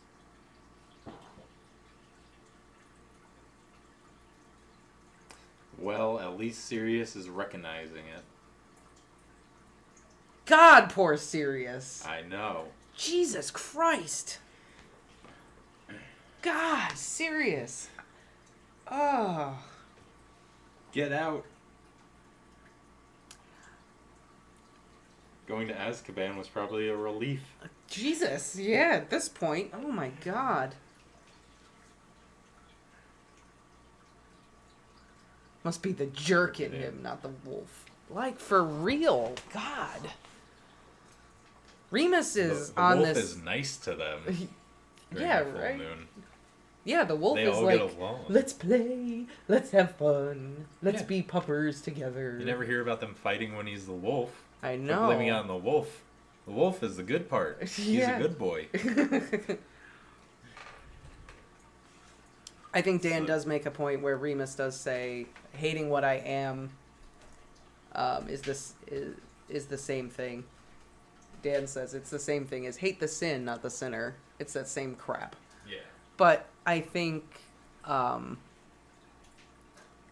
don't know. I think Remus is like, there's a war on and I've got to go fight. It's very much that like hot-blooded young man, I want to do something thing.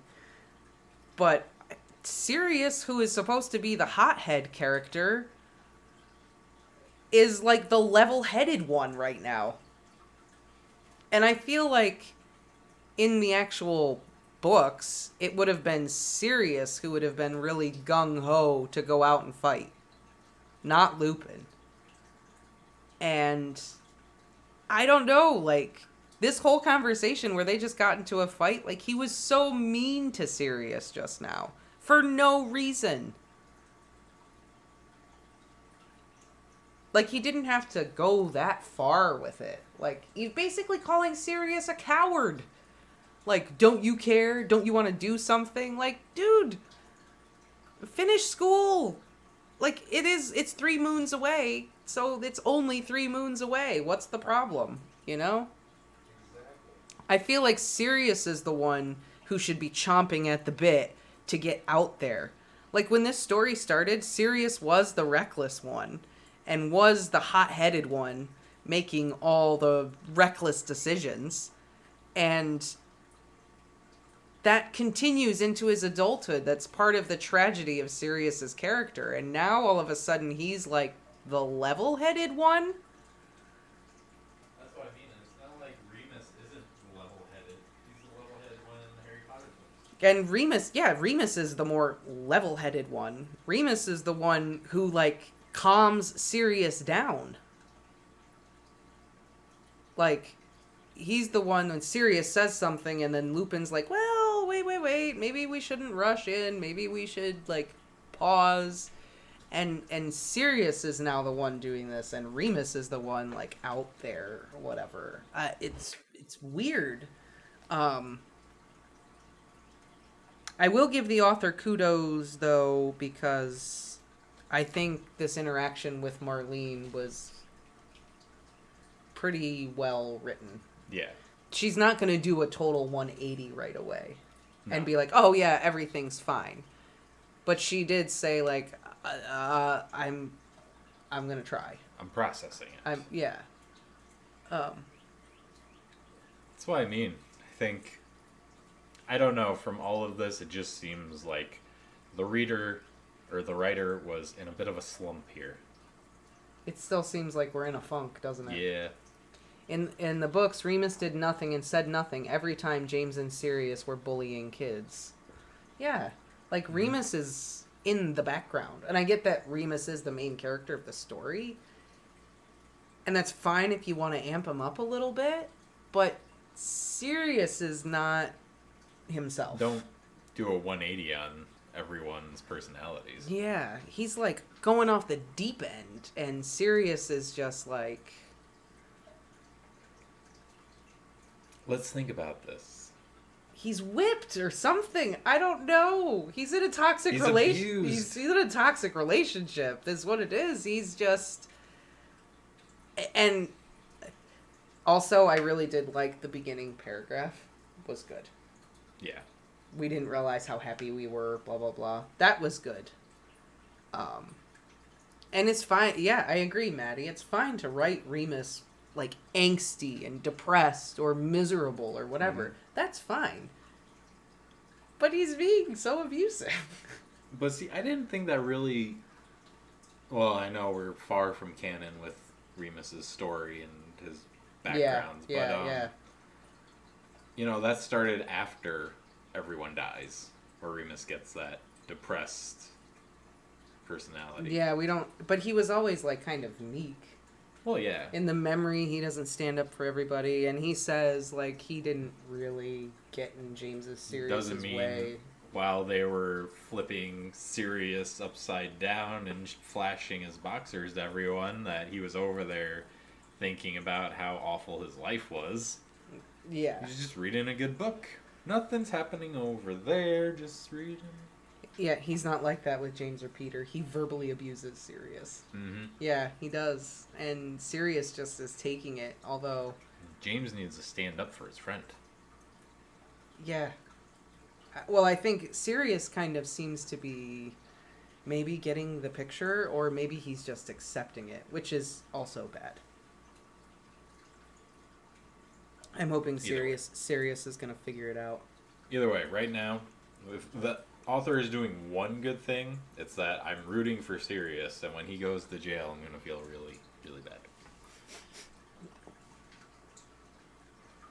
I care more about Sirius than I do Lupin right now. Yeah, I do too. I'm starting to feel just worse and worse for Sirius. Yeah. Like, oh, this is your relationship, and then you're going to lose your best friend and go to jail. Oh, this is terrible for you. Yep. Well, I think we can get in this chapter before we finish. We can get All right. in one more. Let's get one more in. Chapter 146. 7th year. Super ego. Super ego. My God. He really is setting up, like, an origin story. It's like, because I was going to say, Remus kind of sounded like, you know, Captain America or something. Like, no, we need to go do it and fight for what is right. Yeah. Super ego. Maddie's just like, oh, goody. Super ego. All right. Let's just do it. All right. Let's see what the ego's got. Oh, mine eyes have seen the...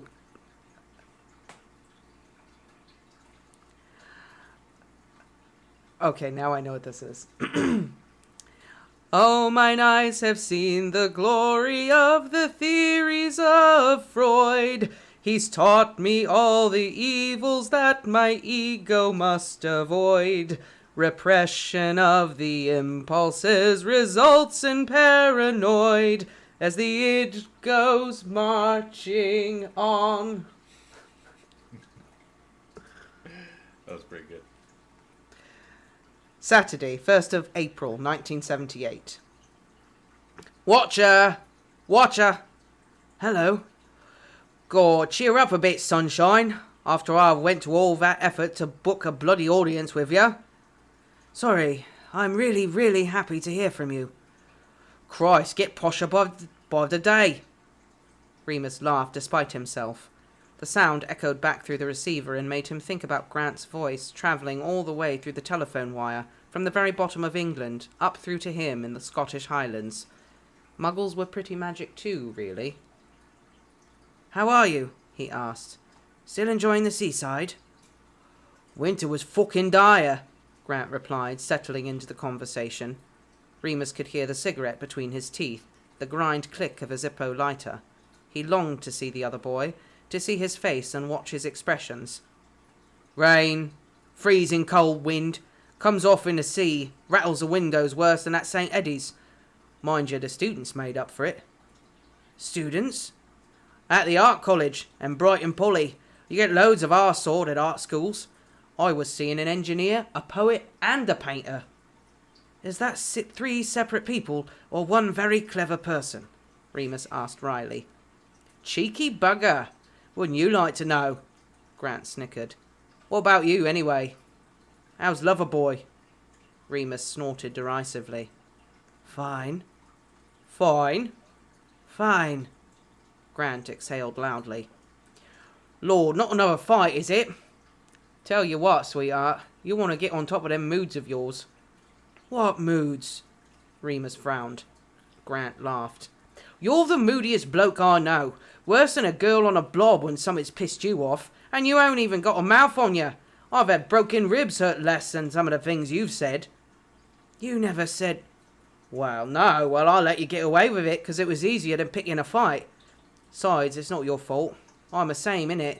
We all are. Institutionalised kids. Institutionalised? It was an enormous word coming from Grant, but it felt rude to say so. God, Remus thought to himself. When did I become such a snob? Yep, apparently that's what we are. The poet told me. He was doing a course in psychology. Said I'm afraid to stay with one person too long because I was abandoned too much when I was small. Dumped him after that, obviously. I've been with Sirius for ages, Remus replied defensively. It's only ever been him. Got the same problem, though, Grant mused, as though they were just passing the time of day. When was the last time you let anyone be nice to you without saying something horrible back? Remus pressed his lips together. I don't do that, he said, though he already knew Grant was right. Bastard. If you say so, Grant returned casually. How's everything else, anyway? I met my mother. Crikey! Yeah, she's okay. Is that what got you all moody? No. Maybe. Wouldn't blame you if it was. I'll lose it for weeks when I see mine. Love's telling me how much she hates me. He always sounded as if he was smiling, even as he said this. It made it all the more unpleasant somehow. Well, mine didn't say that, Remus said. Actually, she says she loves me. That's nice, then. Yeah. You don't have to say it back, you know. She dumped you, that callous cow. She got no right to expect it. Remus reeled back a little at that, shocked. Anyway, she had her reasons. It's not like I don't feel anything for her, it's just hard to say. Suppose your psychologist friend would think that's down to me being institutionalized. Suppose so. But you never had a problem with, affection. Grant laughed again, a joyful cackle. If you don't reckon shagging every lad who looks at me sideways is a problem. I just mean you're more open. Remus couldn't go on. Grant's laughter was drowning everything out. Sorry, he wheezed. God, I forgot how funny you are. I thought I was moody. You're a complicated man, Remus bloody Lupin. That's why I love you. Remus groaned. Grant laughed again. Don't worry, not in a queer way. That made Remus laugh, and for a good few minutes after, the laughter was all that passed between them, through miles and miles of telephone wire. Remus walked back to Hogsmeade with a lighter step than he had an hour before. Just talking to someone outside of Hogwarts, outside of the war, was a wonderful relief. I wish there was a phone at school I could use, he'd said apologetically. I'd call you all the time. When we're eccentric millionaires, Grant mused, we can pay someone to carry a phone round for us everywhere we go. The engineers said they'll be able to do that, maybe by the 80s. I don't see how that would work, Remus frowned. Where would you plug it in? You're the one at the posh school, you tell me. He promised to meet the others and the three broomsticks after the phone call, which had taken weeks to plan. Sirius hadn't said anything when Remus headed toward the phone box outside of town.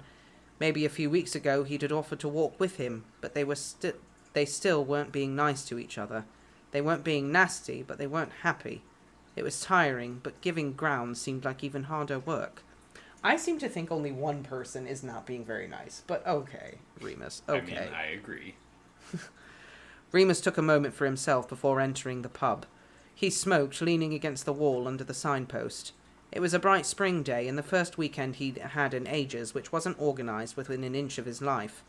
He watched the busy high street, happy students walking this way and that way with their friends, shopping bags bulging and faces beaming. How different was he from them? Was he any less? Not to his friends, he thought confidently. Not to Sirius. Suddenly he caught a familiar scent on the wind, and he searched the crowd quickly to find Chris, hurrying past. Oi! Oi, Christopher! Remus called to him. The mousy boy stopped, saw who was shouting, then came over, a bit reluctantly. Hello, Remus, he nodded, looking agitated. He didn't have his usual bag of books, and his clothes were smarter than usual.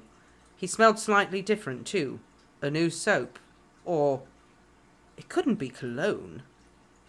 Oh yeah, haven't seen you in ages. Remus smiled down at him. Yeah, been so busy. Then I had that cold, remember?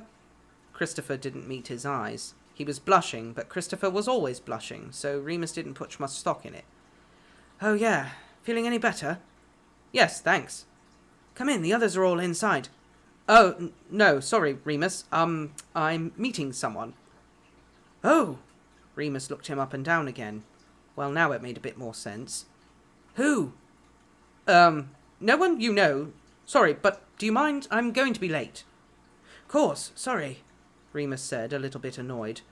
Christopher had never brushed him off like that before. He watched him hurry off down the street and turn a corner. Fine. Remus stubbed out his cigarette and the pot of red geraniums on the doorstep to the pub, then pushed the door open and entered. James, Lily, Mary, Peter, Marlene, and Yaz were all sitting in a booth at the far corner, the table laden with empty glasses. He smiled over to them, ducking his head under the low black ceiling beams and raising a hand in greeting. Mooney! James grinned, waving back. Peter and Mary moved along the plush green velvet seat to make room for him. How was your phone call? Lily asked brightly. Good, thanks. Remus nodded. What have you lot been up to? Planning the end-of-the-year party, Mary smiled eagerly. My folks said they'll host, James said. We'll invite the whole year. Most of them, anyway. Sounds great. Remus grinned back. Things had been awkward between all of them because it was painfully obvious that he and Sirius were fighting. Lily tried to be practical and act as if she were above it all, but James was perpetually caught between them and never knew where to look. Right, come and get them. Sirius suddenly appeared over James's shoulder from the bar, a tray of pints in his arms. He looked up and saw Remus, and the smile died on his lips. Everyone looked away, embarrassed, and Remus felt something harden in his chest. A stream of scathing one-liners flashed up in his mind, spiteful, sharp things. It took an enormous effort to push them down. He didn't want it to be easier to be cruel than kind. He refused to be that kind of person. St. Edmund's couldn't be all he ever was. "Hiya," he smiled, lowering his head so his hair fell into his eyes, and he had to push the curls back. He was such a mess. He ought to get it cut. Hi. Sirius set the tray down with a clank. I'll go back and get you. Remus can have mine, Mary said, getting out of the booth. Samuel from my charms group has been throwing me looks all afternoon. Have my seat, Black. She nudged him into the seat, and Sirius gingerly took his place beside Remus. See you later, Mary trilled, sashaying away across the pub floor to a group of Ravenclaw boys. Marlene grinned and shook her head at Yaz, who laughed and squeezed her hand on top of the table. Remus's heart skipped, and he glanced round furtively. No one was looking. Their little booth was in an awkward corner of the room, away from the windows and poorly lit by gaslights. No doubt the privacy was why they'd chosen it.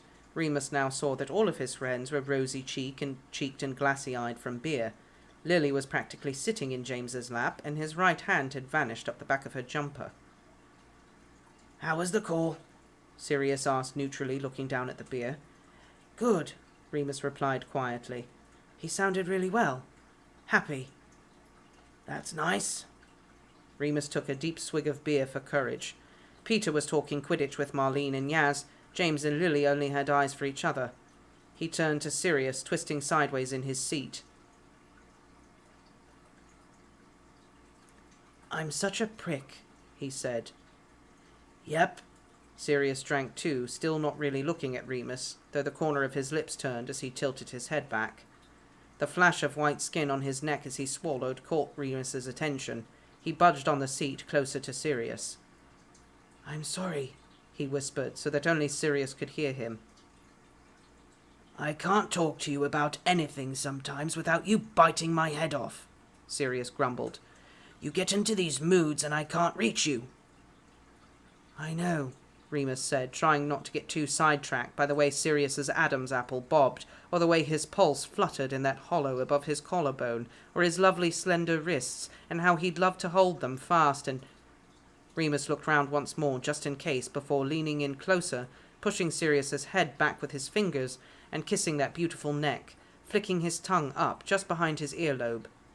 He heard Sirius's sharp intake of breath, and the blood rushing so fast in his veins it sounded like fizzing, and Remus's own temperature began to rise. I'm really sorry, he said again. It's my fault, and I'll do better. Better? Sirius muttered, his head bowed so that his hair fell over his face. Better. I'm sorry. I lose my temper when people tell me what to do, but I'm going to try. Sirius's head inclined toward him, and Remus pulled away so that they could look each other in the eye. He wasn't angry or guarded anymore, which was a relief. Suppose it's not really my job to tell you what to do in the first place, Sirius said, giving way so easily. He couldn't hold grudges, except maybe for his family. He was too good, inside and out. Remus felt another pang of guilt at that, and it fortified his resolve. He would do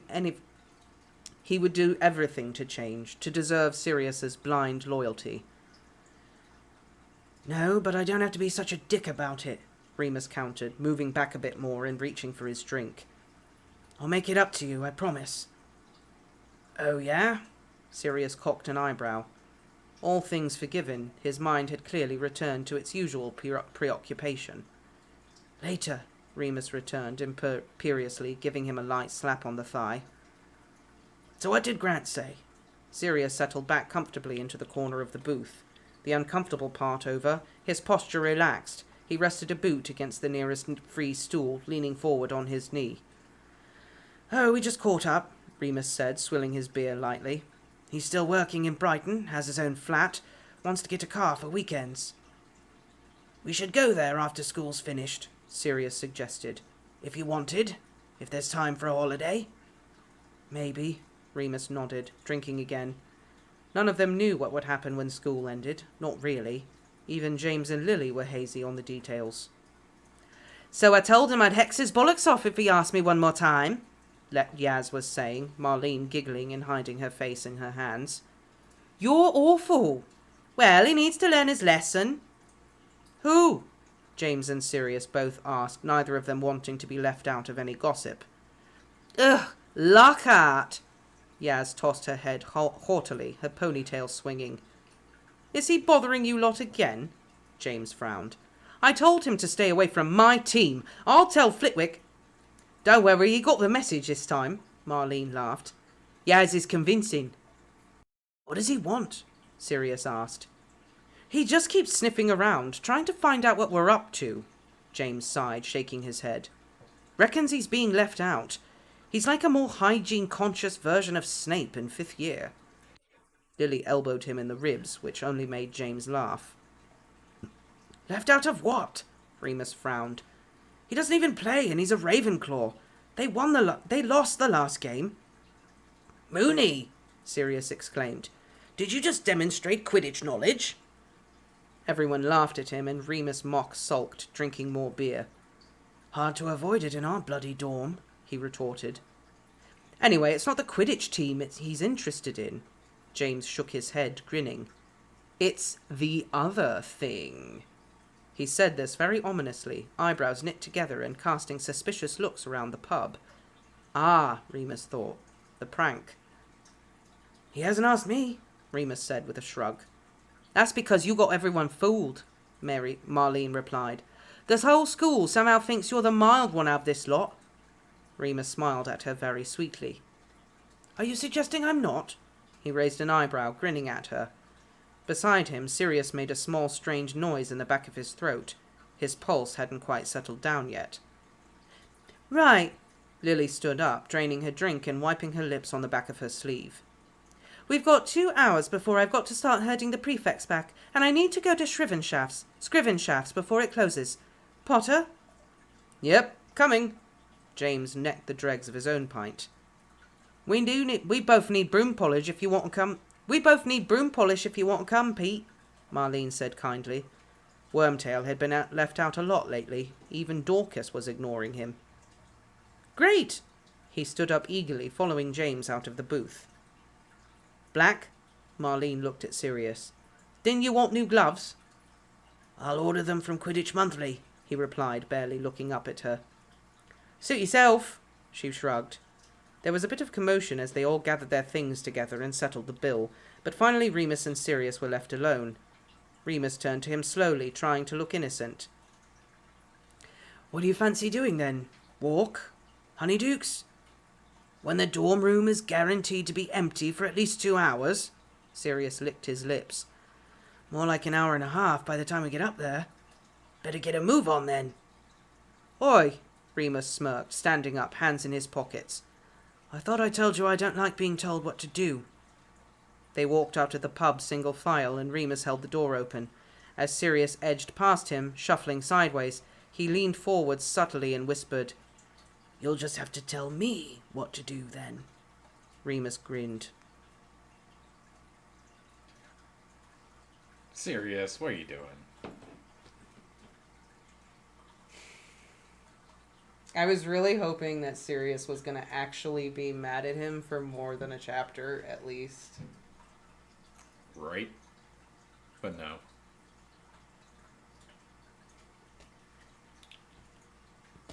Just a kiss on the neck. All is forgiven. Yeah, right. He always uses sex on him. Mm-hmm. Over and over. He gets him back with sex. Every time. Every time. Like, it's gross to me at this point. I know. It's literally cringy. I was almost expecting, like, Chris to go sit down next to Sirius or something. Sirius should date Chris. Chris Yeah. seems like a nice guy. Right? Like, Finally over Remus. And Remus was, like, pissed off that Christopher had someplace else to go and wasn't, like, hanging all over him. I know. Super ego. I mean, appropriately titled. Yes. We'll give it that. And, see the author trying to, like, cover up their tracks from what we were talking about before, with Remus being the subtle one. Mm-hmm. You know, was it Marlene was saying it to him? I don't know. Yeah, Everyone thinks you're the nice one. The nice one. Yeah, the good one. Yeah. Yeah, I just. No. You just wrote him poorly. You stop that. I just. So, when you're writing a romance, like, I get the whole thing where you have to, like, have them fight and then it'll seem like they'll never get together, you know. But it only works a couple times. Yeah, you can only do it so many times before it's like, okay, what? So far, it's like, worked like a baker's dozen, at least. Like, I get the whole, you have to keep setting up new obstacles for them to have to face together, but it's literally the same thing over and over. Remus is really mean, and then feels bad about it, and then lures Sirius back with sexy time. Yeah. At this point, it hasn't made me, like, root for them anymore. It's just made me hate Remus. Yes! I, like, am at the point where I really don't like him. And this point, I think, is supposed to be like a changing point where he's like, I'm gonna be better. And I'm like, that's what every abuser says. I won't do it again. I'll be better. Right? Like, at this point, when we get to the whole death scenes, all I'm gonna be thinking is, like, should have been Remus. Like, James and Lily were the good ones. Should Yeah. have been Remus.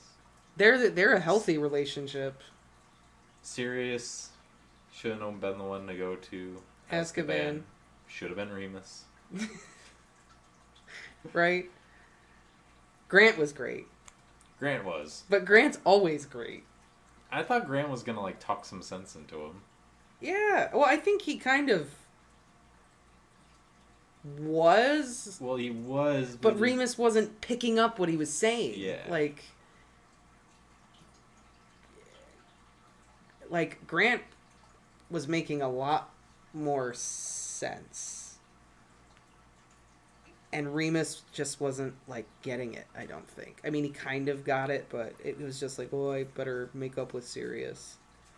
But I like the way that Grant reacts to Remus and Sirius's relationship tells me that Grant is sitting here going, like, you guys aren't good together. Like, this is not working out well. Like, Grant knows.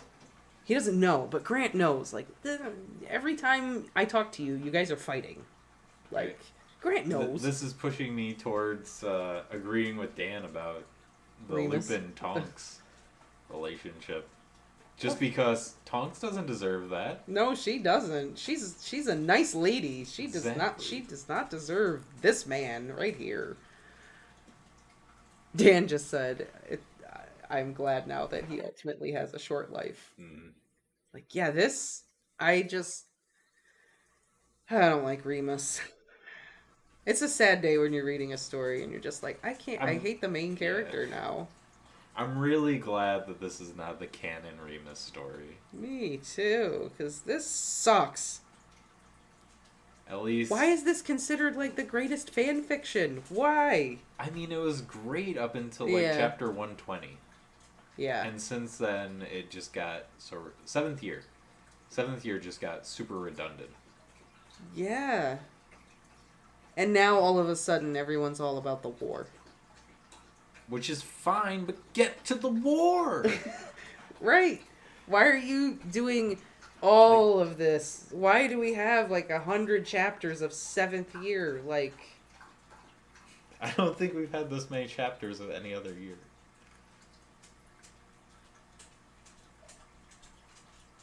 Like, even the Harry Potter books, like, you skip 3 months here and there in the year. Yeah, in the Harry Potter books, like, there's always a chapter where Rowling says something like, the next 2 months flew by in a flurry, and the castle was covered in snow the morning Harry woke up. So something, there's always, like, a passage of time where you indicate to the reader that, oh, this amount of time has passed, and, like, nothing has happened. Yeah. That's why we're not having a chapter about it. Well, that's... I mean, they kind of did that, and this until this year. But it should have been, like, maybe Remus and Sirius, they get together, and then fast forwards to, like, Halloween, and they have, like, a fight, and they get back together. Fast forwards to Christmas. Then fast forwards to, like, NEWTs, and they have a fight, and they get back together. Yeah. Instead, we've had, like, 7 fights, at least, where Remus has out and out been an abusive douche. Yeah. And then coerced Sirius back with sex. Mm-hmm. And I mean, that could have been like the easy setups too. You know, I don't know what you would have done like around the beginning of the year or whatever, but then you jump to NEWTs, everyone's stressed out because of exams. Right, and maybe everyone's just stressed out, and like maybe Sirius just does something that's just obnoxious, and Remus is just like, fucking stop it! Yeah. But he doesn't have to like... You want to get up? When characters get into characters can get into fights, and people in relationships can get into fights, and you say stuff you don't mean, and that happens, but you don't make them abusive. And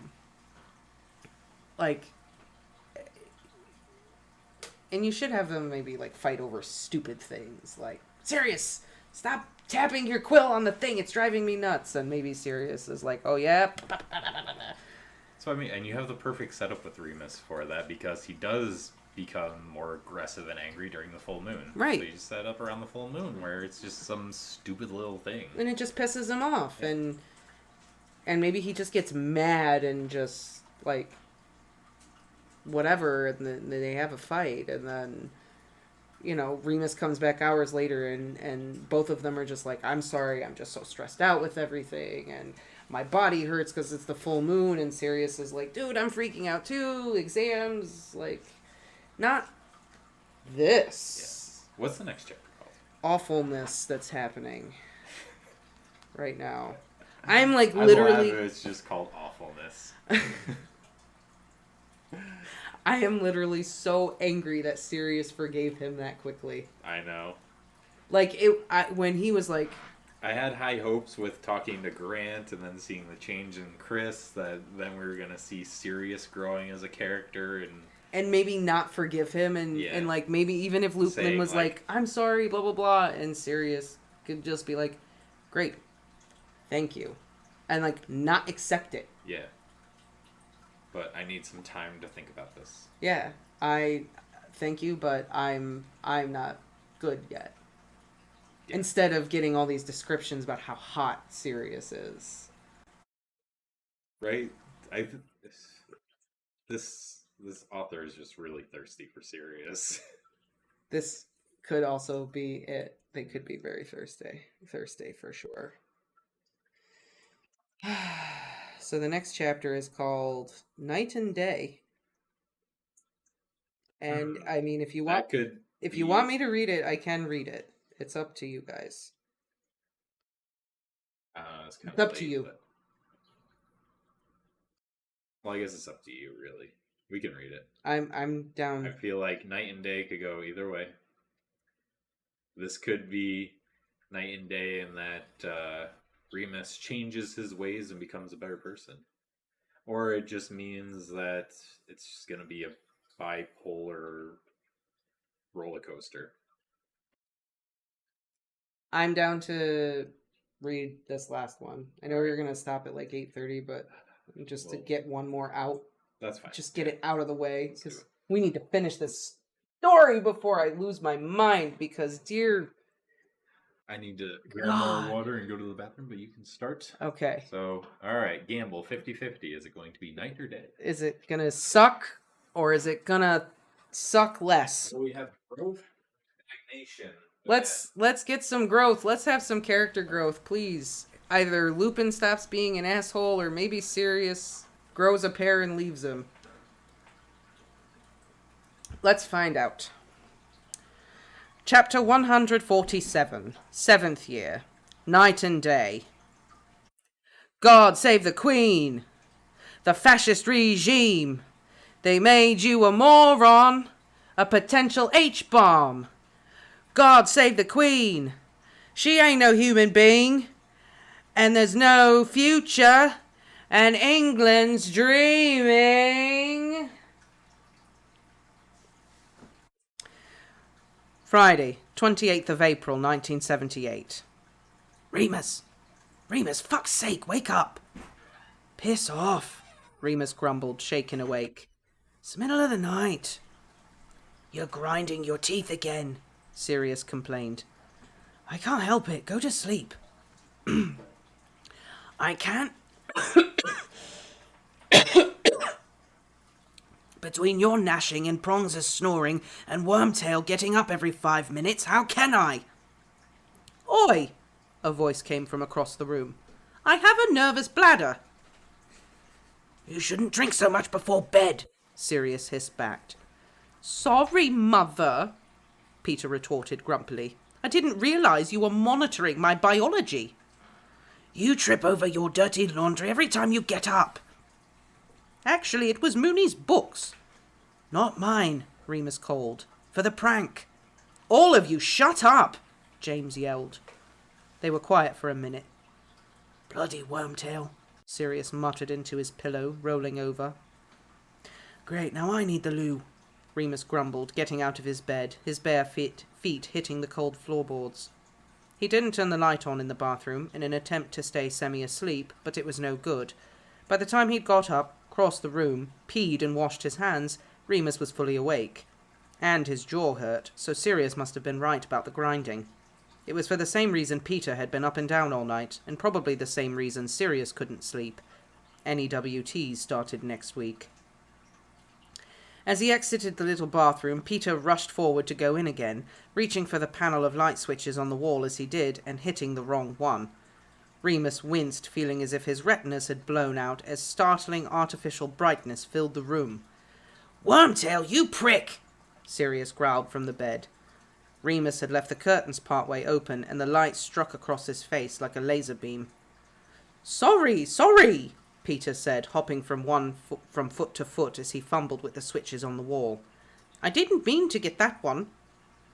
I can't wait until I don't have to share a room with you anymore, you little rodent, Sirius spat, sitting up. Don't you ever think about anyone else? Shut up, dickhead, Peter replied, sounding sleepy and upset. Think I like sharing with you and Mooney? What about me and Mooney? Sirius sat up sharply. Just go to the loo, Peter, Remus sighed, flicking on the bathroom light and then flicking off the big overhead bedroom light so that they were cast into darkness once more. Peter slammed the door and locked it. Silly little sod, Sirius grumbled to himself. Sirius, Remus snapped in that authoritative voice that always worked. Stop whining. Sirius pressed his lips together, falling instantly quiet, eyes trained on Remus. Good boy, Remus smirked. He rubbed the back of his head, glancing at the clock on Peter's bedside table. 3:30. I'm going downstairs. I won't be able to sleep now, he said. And you can have some peace. They'd been sharing Remus's bed for the past few nights now, and though it was large, it really wasn't meant for 2 full-grown boys. Unfortunately, they no longer had a choice, since Sirius's own bed had disappeared earlier that week. They'd been practicing for the prank, and hit a bit of a snag with the main incantation. Sirius remained cheerfully optimistic that it would show up again eventually, but Remus was less sure. He went quietly down the stairs, book under his arm. Remus loved the common room when it was empty. It was filled with some of his very happiest memories of Hogwarts. He went over and opened the big bay window. He was always too warm, and forever getting yelled at for opening windows to let cold air in, but no one was around to complain. Remus inhaled the scent of the forest and the castle, the night sky and the snow from the mountains, the velvety smooth water of the lake, and every blade of grass on the Quidditch pitch. Hogwarts. He wondered if he would ever feel so at home anywhere ever again. Remus shook his head, realizing how silly and sentimental he was being. He left the windows wide and turned back into the room, settling down on the big velvet couch and opening his book. He flicked his wand at the kettle hanging over the fire, and it began to heat up. He flicked through his book as his tea brewed, trying to find his place. Where would he get his books after Hogwarts? It was easy enough to join a Muggle library, but did wizards have them too? Another question for Sirius, or maybe Chris, when Remus saw him next. Christopher had been very elusive since they'd bumped into each other in Hogsmeade. Just as the kettle boiled, Remus's ears pricked at the sound of familiar footsteps descending down the dormitory staircase. He smiled a secret smile to himself, and without turning around, simply summoned a second teacup from the cabinet, getting ready to pour. "Thought you wanted to sleep," he said mildly, as Sirius padded across the carpet, wrapped in his bed blanket, and sat in the warm spot Remus had left in the couch. "Prongs is snoring still," Sirius yawned, pulling the blanket tighter as Remus brought over the tea. "Bloody hell, it's freezing down here. I'll shut the window. No, it's okay. I'll warm up." Remus sat down with his tea, muttering "Levio Liber" at his book so that he could read it with his tea in one hand and an arm round Sirius, who leaned sleepily against his shoulder. Will it be like this, Remus wondered, after Hogwarts? Nights on the couch with no one bothering us? "What are you reading?" Sirius asked, watching the heavy book levitating just above Remus's lap. "Oh, something I found on Legilimency." "Oh?" Sirius raised his head, a small frown forming. "Why?" "Just interested," Remus replied. "Wanted to read something outside of my NEWT core texts, and I thought, mind reading, cool. Who wouldn't want to?" "I think it ought to be illegal," Sirius said, suddenly prickly, though Remus didn't know why. "It's an invasion of privacy. Practically a dark art." "Well, I'm only reading about it," Remus said carefully. "I didn't mean you would," Sirius sighed, settling back down.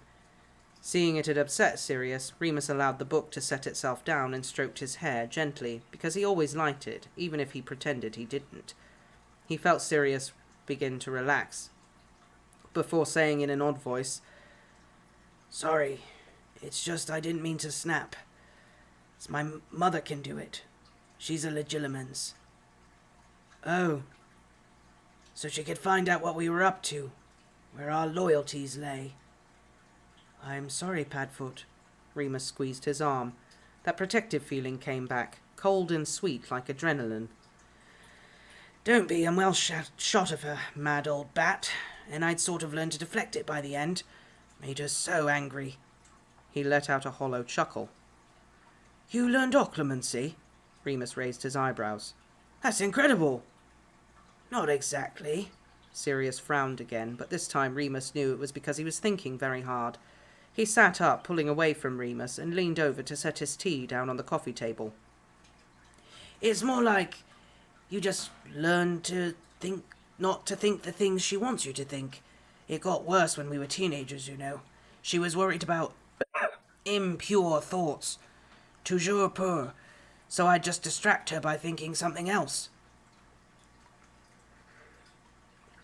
"So she wouldn't find out about Mary?" Remus asked. "Or the other Muggle-born girls?"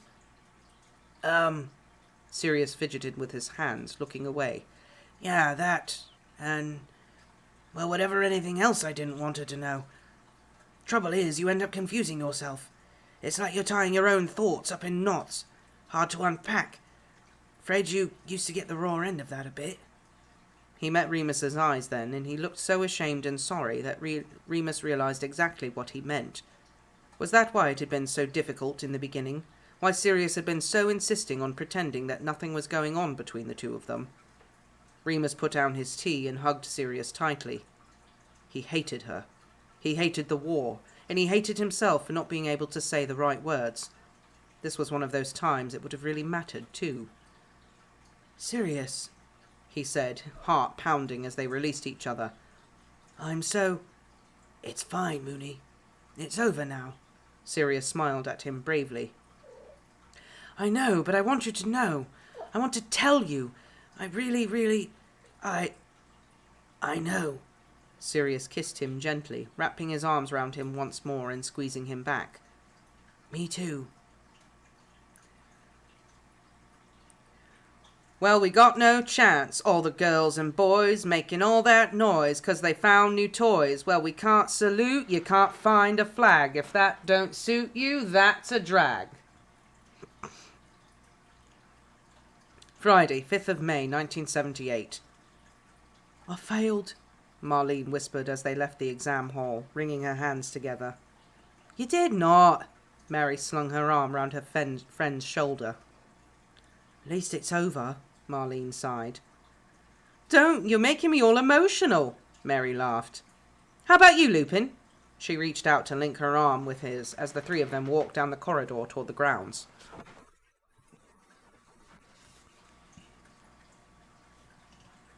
Am I emotional? He asked, raising an eyebrow. How do you think you did? Mary clarified. I know you're stoic. Oh, I think the question on basilisks threw me a bit, but I think I managed. Modest and stoic. My dream man, Mary sighed.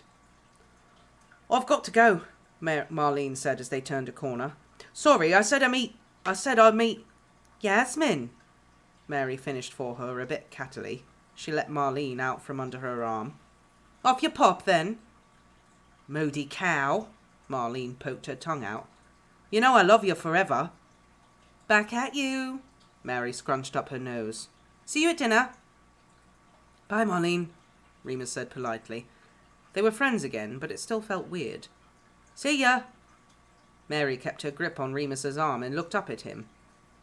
You're not about to abandon me for a raven-haired Quidditch player too, are you? She asked. Honestly, it's like a club you're all in.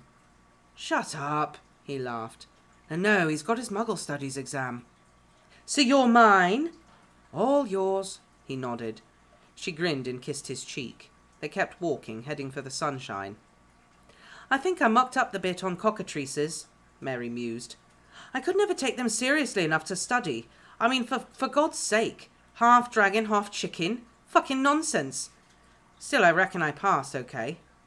I'm sure you did, Remus said. You worked hard. We all did. Worked harder when Ferox was teaching, Mary grinned. Me too, Remus replied casually, causing Mary to burst into giggles. He liked shocking her. Mind you, she took everything in her stride. No sooner had they turned the last corner than she stopped in her tracks, a look of distaste crossing her face. Ugh, it's Rotherhide. Remus followed her line of vision. They were just at the final archway which led onto the grounds. It was a sunny day, if a bit cool, and after a rainy start to the year, every student not in lessons or exams was out enjoying the weather. Roman Rotherhide, the 7th-year Ravenclaw heartthrob, was loitering with a few of his friends just ahead. He and Mary had been on and off for years, and judging by the look on her face, they were definitely off now. What's he done? Remus asked. Nothing, he just annoys me, she said. Some days all of them do. Boys? Wizards. Fair enough. Come on, let's just keep walking. Snog me! Mary turned to him. Go on, it'll drive him mad. Quick, he's looking. Mary! Remus laughed, veering away from her. No! Please? No! Ugh, some friend you are, she grumbled. Come on, then. You're mental. Oh, hold on. Apparently your voice is cutting. Oh. Uh-oh. Hmm. Are we still cutting? Everything okay? Yeah, I don't know, because it looks good. I mean, on our end, and then YouTube is saying that the connection is It's excellent. fine. So I'm not sure. Dan, anybody, let us know if my voice is still cutting out. Oh, it was stuttering for a moment? Alright, looks like it's all good now. Ugh, some friend you are, she grumbled. Come on, then. You're mental. Remus shook his head, following her. He sighed and slipped his hand in hers. There, will that do? My hero, She grinned up at him, squeezing his hand back, swinging it back and forth so that Roman was sure to notice. They settled underneath a large beech tree near the lake. Remus lay on his back with his arms behind his head, watching the boughs creak slowly above, while Mary began to file and paint her fingernails. Sirius had made Remus promise not to start revising for anything else once his Care of Magical Creatures exam was finished, and for once Remus didn't argue. He was right in the sweet spot between full moons, where he felt the most healthy and human. Plus, lessons were finished forever, which meant he had no homework, and everyone was in a good mood lately. Why lock himself away in the library? God, I can't wait for it to be all over, Mary said. I'll miss all of you, obviously, but I'm done with school. Do you know what you're going to do after? Remus asked, closing his eyes and staring at the bright red veins of his eyelids. Mum wants me to do a typing course, get a proper job. You could if you wanted, Remus mused. You could charm a typewriter easy. I ought to. That'd show Mum. Anyway, I'll probably get myself up the duff and have to get married by the time I'm 19, like she did. Then it's cooking, laundry and church for the rest of my life. What a cheery thought, Remus snorted. Lily said you lot were going to help Dumbledore, Mary said suddenly. Remus opened his eyes and turned his head, squinting up at her. She was wearing a pair of white-framed cat-eye sunglasses, so he couldn't see her eyes, but her mouth was serious, no longer chirpy. That's right, he said. So, what? You're going to finish school and go and save the world? Well, Remus said steadily, we'll start by winning the war anyway. Remus, please don't. He sat up, annoyed. Why are you bringing this up? Because Lily's lost all sense of reason since she's with Potter. Potter and Black think they're untouchable anyway, and Peter can't think for himself. You're the sensible one. No, I'm not. I think about the attacks at Christmas. Marlene's brother. The way people are looking at each other these days. I'm frightened. It's going to get worse. Yes, it is, he said, his voice hard. Unless someone stops it. But why does it have to be you? Any of you? Let Dumbledore fight if he's as powerful as everyone says. Why does he need kids to help him? We're not kids. Mary, this isn't about Dumbledore or even Voldemort. It's about the whole wizarding world. The community. Making it a place where we can all... Remus, you're never going to be one of them. Excuse me? Look, do you know why my granddad ended up in the UK? Do you know why my family ended up in the UK? My granddad fought in the war. He got medals and all that crap. Gratitude of the Empire. Said they couldn't have beat Hitler without the soldiers of the Commonwealth. Do you know what happened to that gratitude when the war was over? When he moved here for a better life? Do you know what they called him? She shook her head angrily. Things don't change because of stupid heroics. People don't change. Even if we win the war, even if that creepy Dark Lord bloke is imprisoned or defeated or whatever, Potter and Black might get the victory parades, but no one's going to... You're going to be an outsider forever.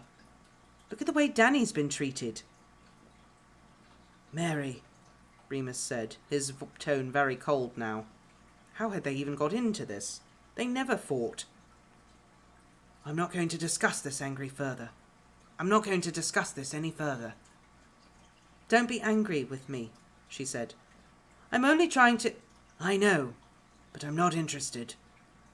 Remus, Why don't we practice some charms? Exams in 2 days. He stood up, pulling out his wand. Mary remained seated on the grass. She looked up at him, lowering her sunglasses, her brown eyes reproachful. She pursed her lips, then gave a little shrug. Okay, just let me finish my nails. Man. Fuzz almost made me burst out laughing during that chapter. That cat has thumbs! And yes, Lola does have thumbs. Lola does have thumbs. That cat has thumbs. She's got six toes. She's got extra beans. She got the extra beans. She's got the mittens. That cat has thumbs. Bill, we are reading All the Young Dudes. It is a fanfic. It is a... Remus Lupin and the Marauders. Yes. If Remus and Sirius were in love with each other. I know, almost done. What was that? 46 or 47? So we're on 48 now? We're on 48 now. Yep. 40 more chapters. Only 40 more to go.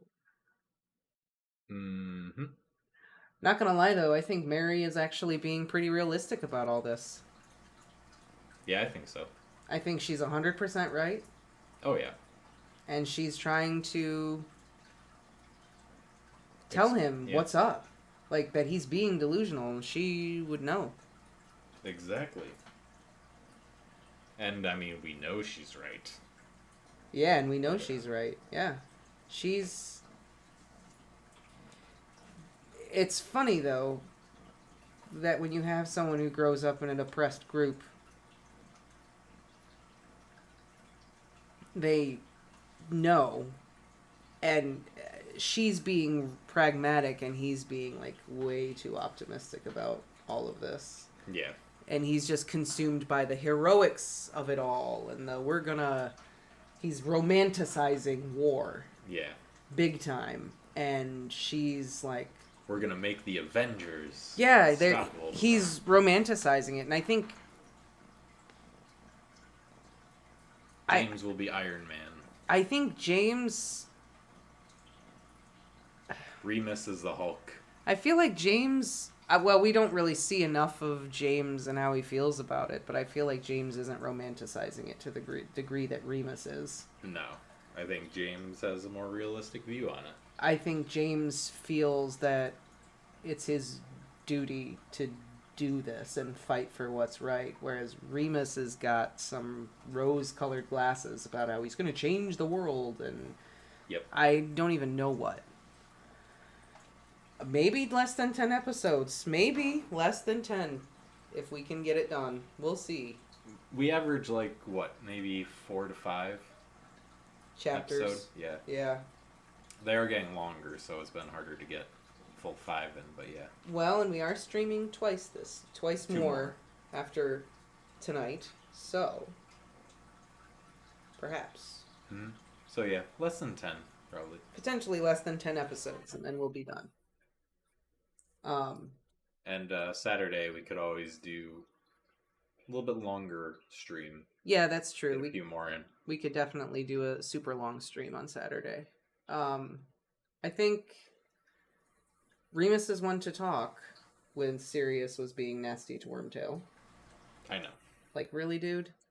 Freaking really, bro? Where'd he learn it from? Yeah. And also, like, that whole thing with Sirius confessing about legitimacy and all that, and then Remus being, like, protective and a good partner, I'm just like, it's fucking too little too late. I don't even care. Yeah. Just, like, don't touch Sirius. Stop it. Stay away from him. The fact that you know what Sirius has been through, and now you know even more about it, and you still treat him this way, makes me hate you even more.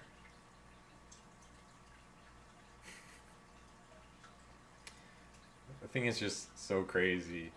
It's well, not crazy, but funny that no matter how much I am growing to hate Remus, you hate him like 10 times more. Yes. I think so. That whole, like, that warm, fuzzy feeling to protect him. He squeezed his arm, blah, blah, blah. Really? You know he's damaged, and you keep damaging him further. What's wrong with you? Right? I will protect him from me. Like, The whole beat of what that chapter was supposed to be just did not even hit because of how many times he's just been so awful. I think the author was trying to be like, look, here's a scene where Remus is growing as a partner, and he's trying to be a good man for his man. Which would have been fine 20 chapters ago. Yeah. You dragged it on too long. Now I'm just perpetually stuck on the fact that Remus is abusive and is going to constantly use sex to get what he wants. And that's it. Remus the man whore. I just... But yeah, I think Remus would be the Hulk. That's yeah. my secret. I'm always angry. Yeah. Yeah. Ugh. I make Sirius Black Widow.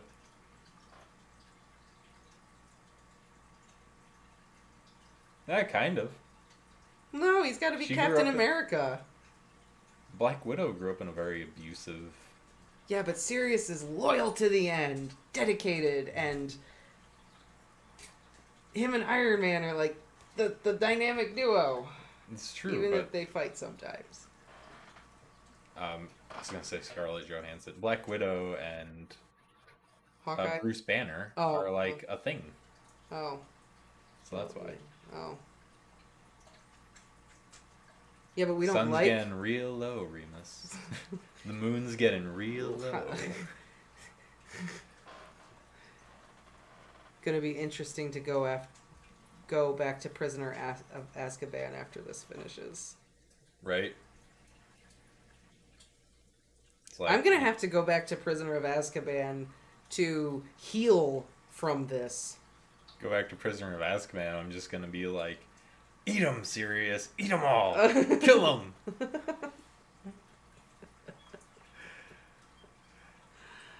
Oh, I just feel so bad for Sirius in this story. I just can't. Take your revenge, Sirius. Break Lupin's leg. Don't break Ron's leg.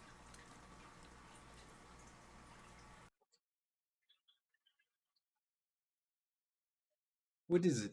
You want to get up? He doesn't want to get up. He's just like putting his head on my legs. Just pet me. What are you looking at? Next chapter? I'm just, yeah. What's the next chapter called? We don't have time to read it, but let's speculate. Yeah, Black Widow and Hulk. The final. The final? Yeah. Oh, thank you, Dumbledore. Finally. 7th year coming to an end. Things can really get good. Again. Hopefully. It's such a long chapter. It's so long. Only 3 chapters next week. After this chapter, there are only 2 more chapters left in 7th year. Alright, so we can finish 7th year. We can at least finish Thursday. 7th year, and we will start the war after that. Yes. Alright, so Thursday, join us to finish 7th year. Yes. And on that note... It is time for us to go, because we stayed longer than we should have, but... No, the author didn't do him justice. No. We are not doing Remus justice at all.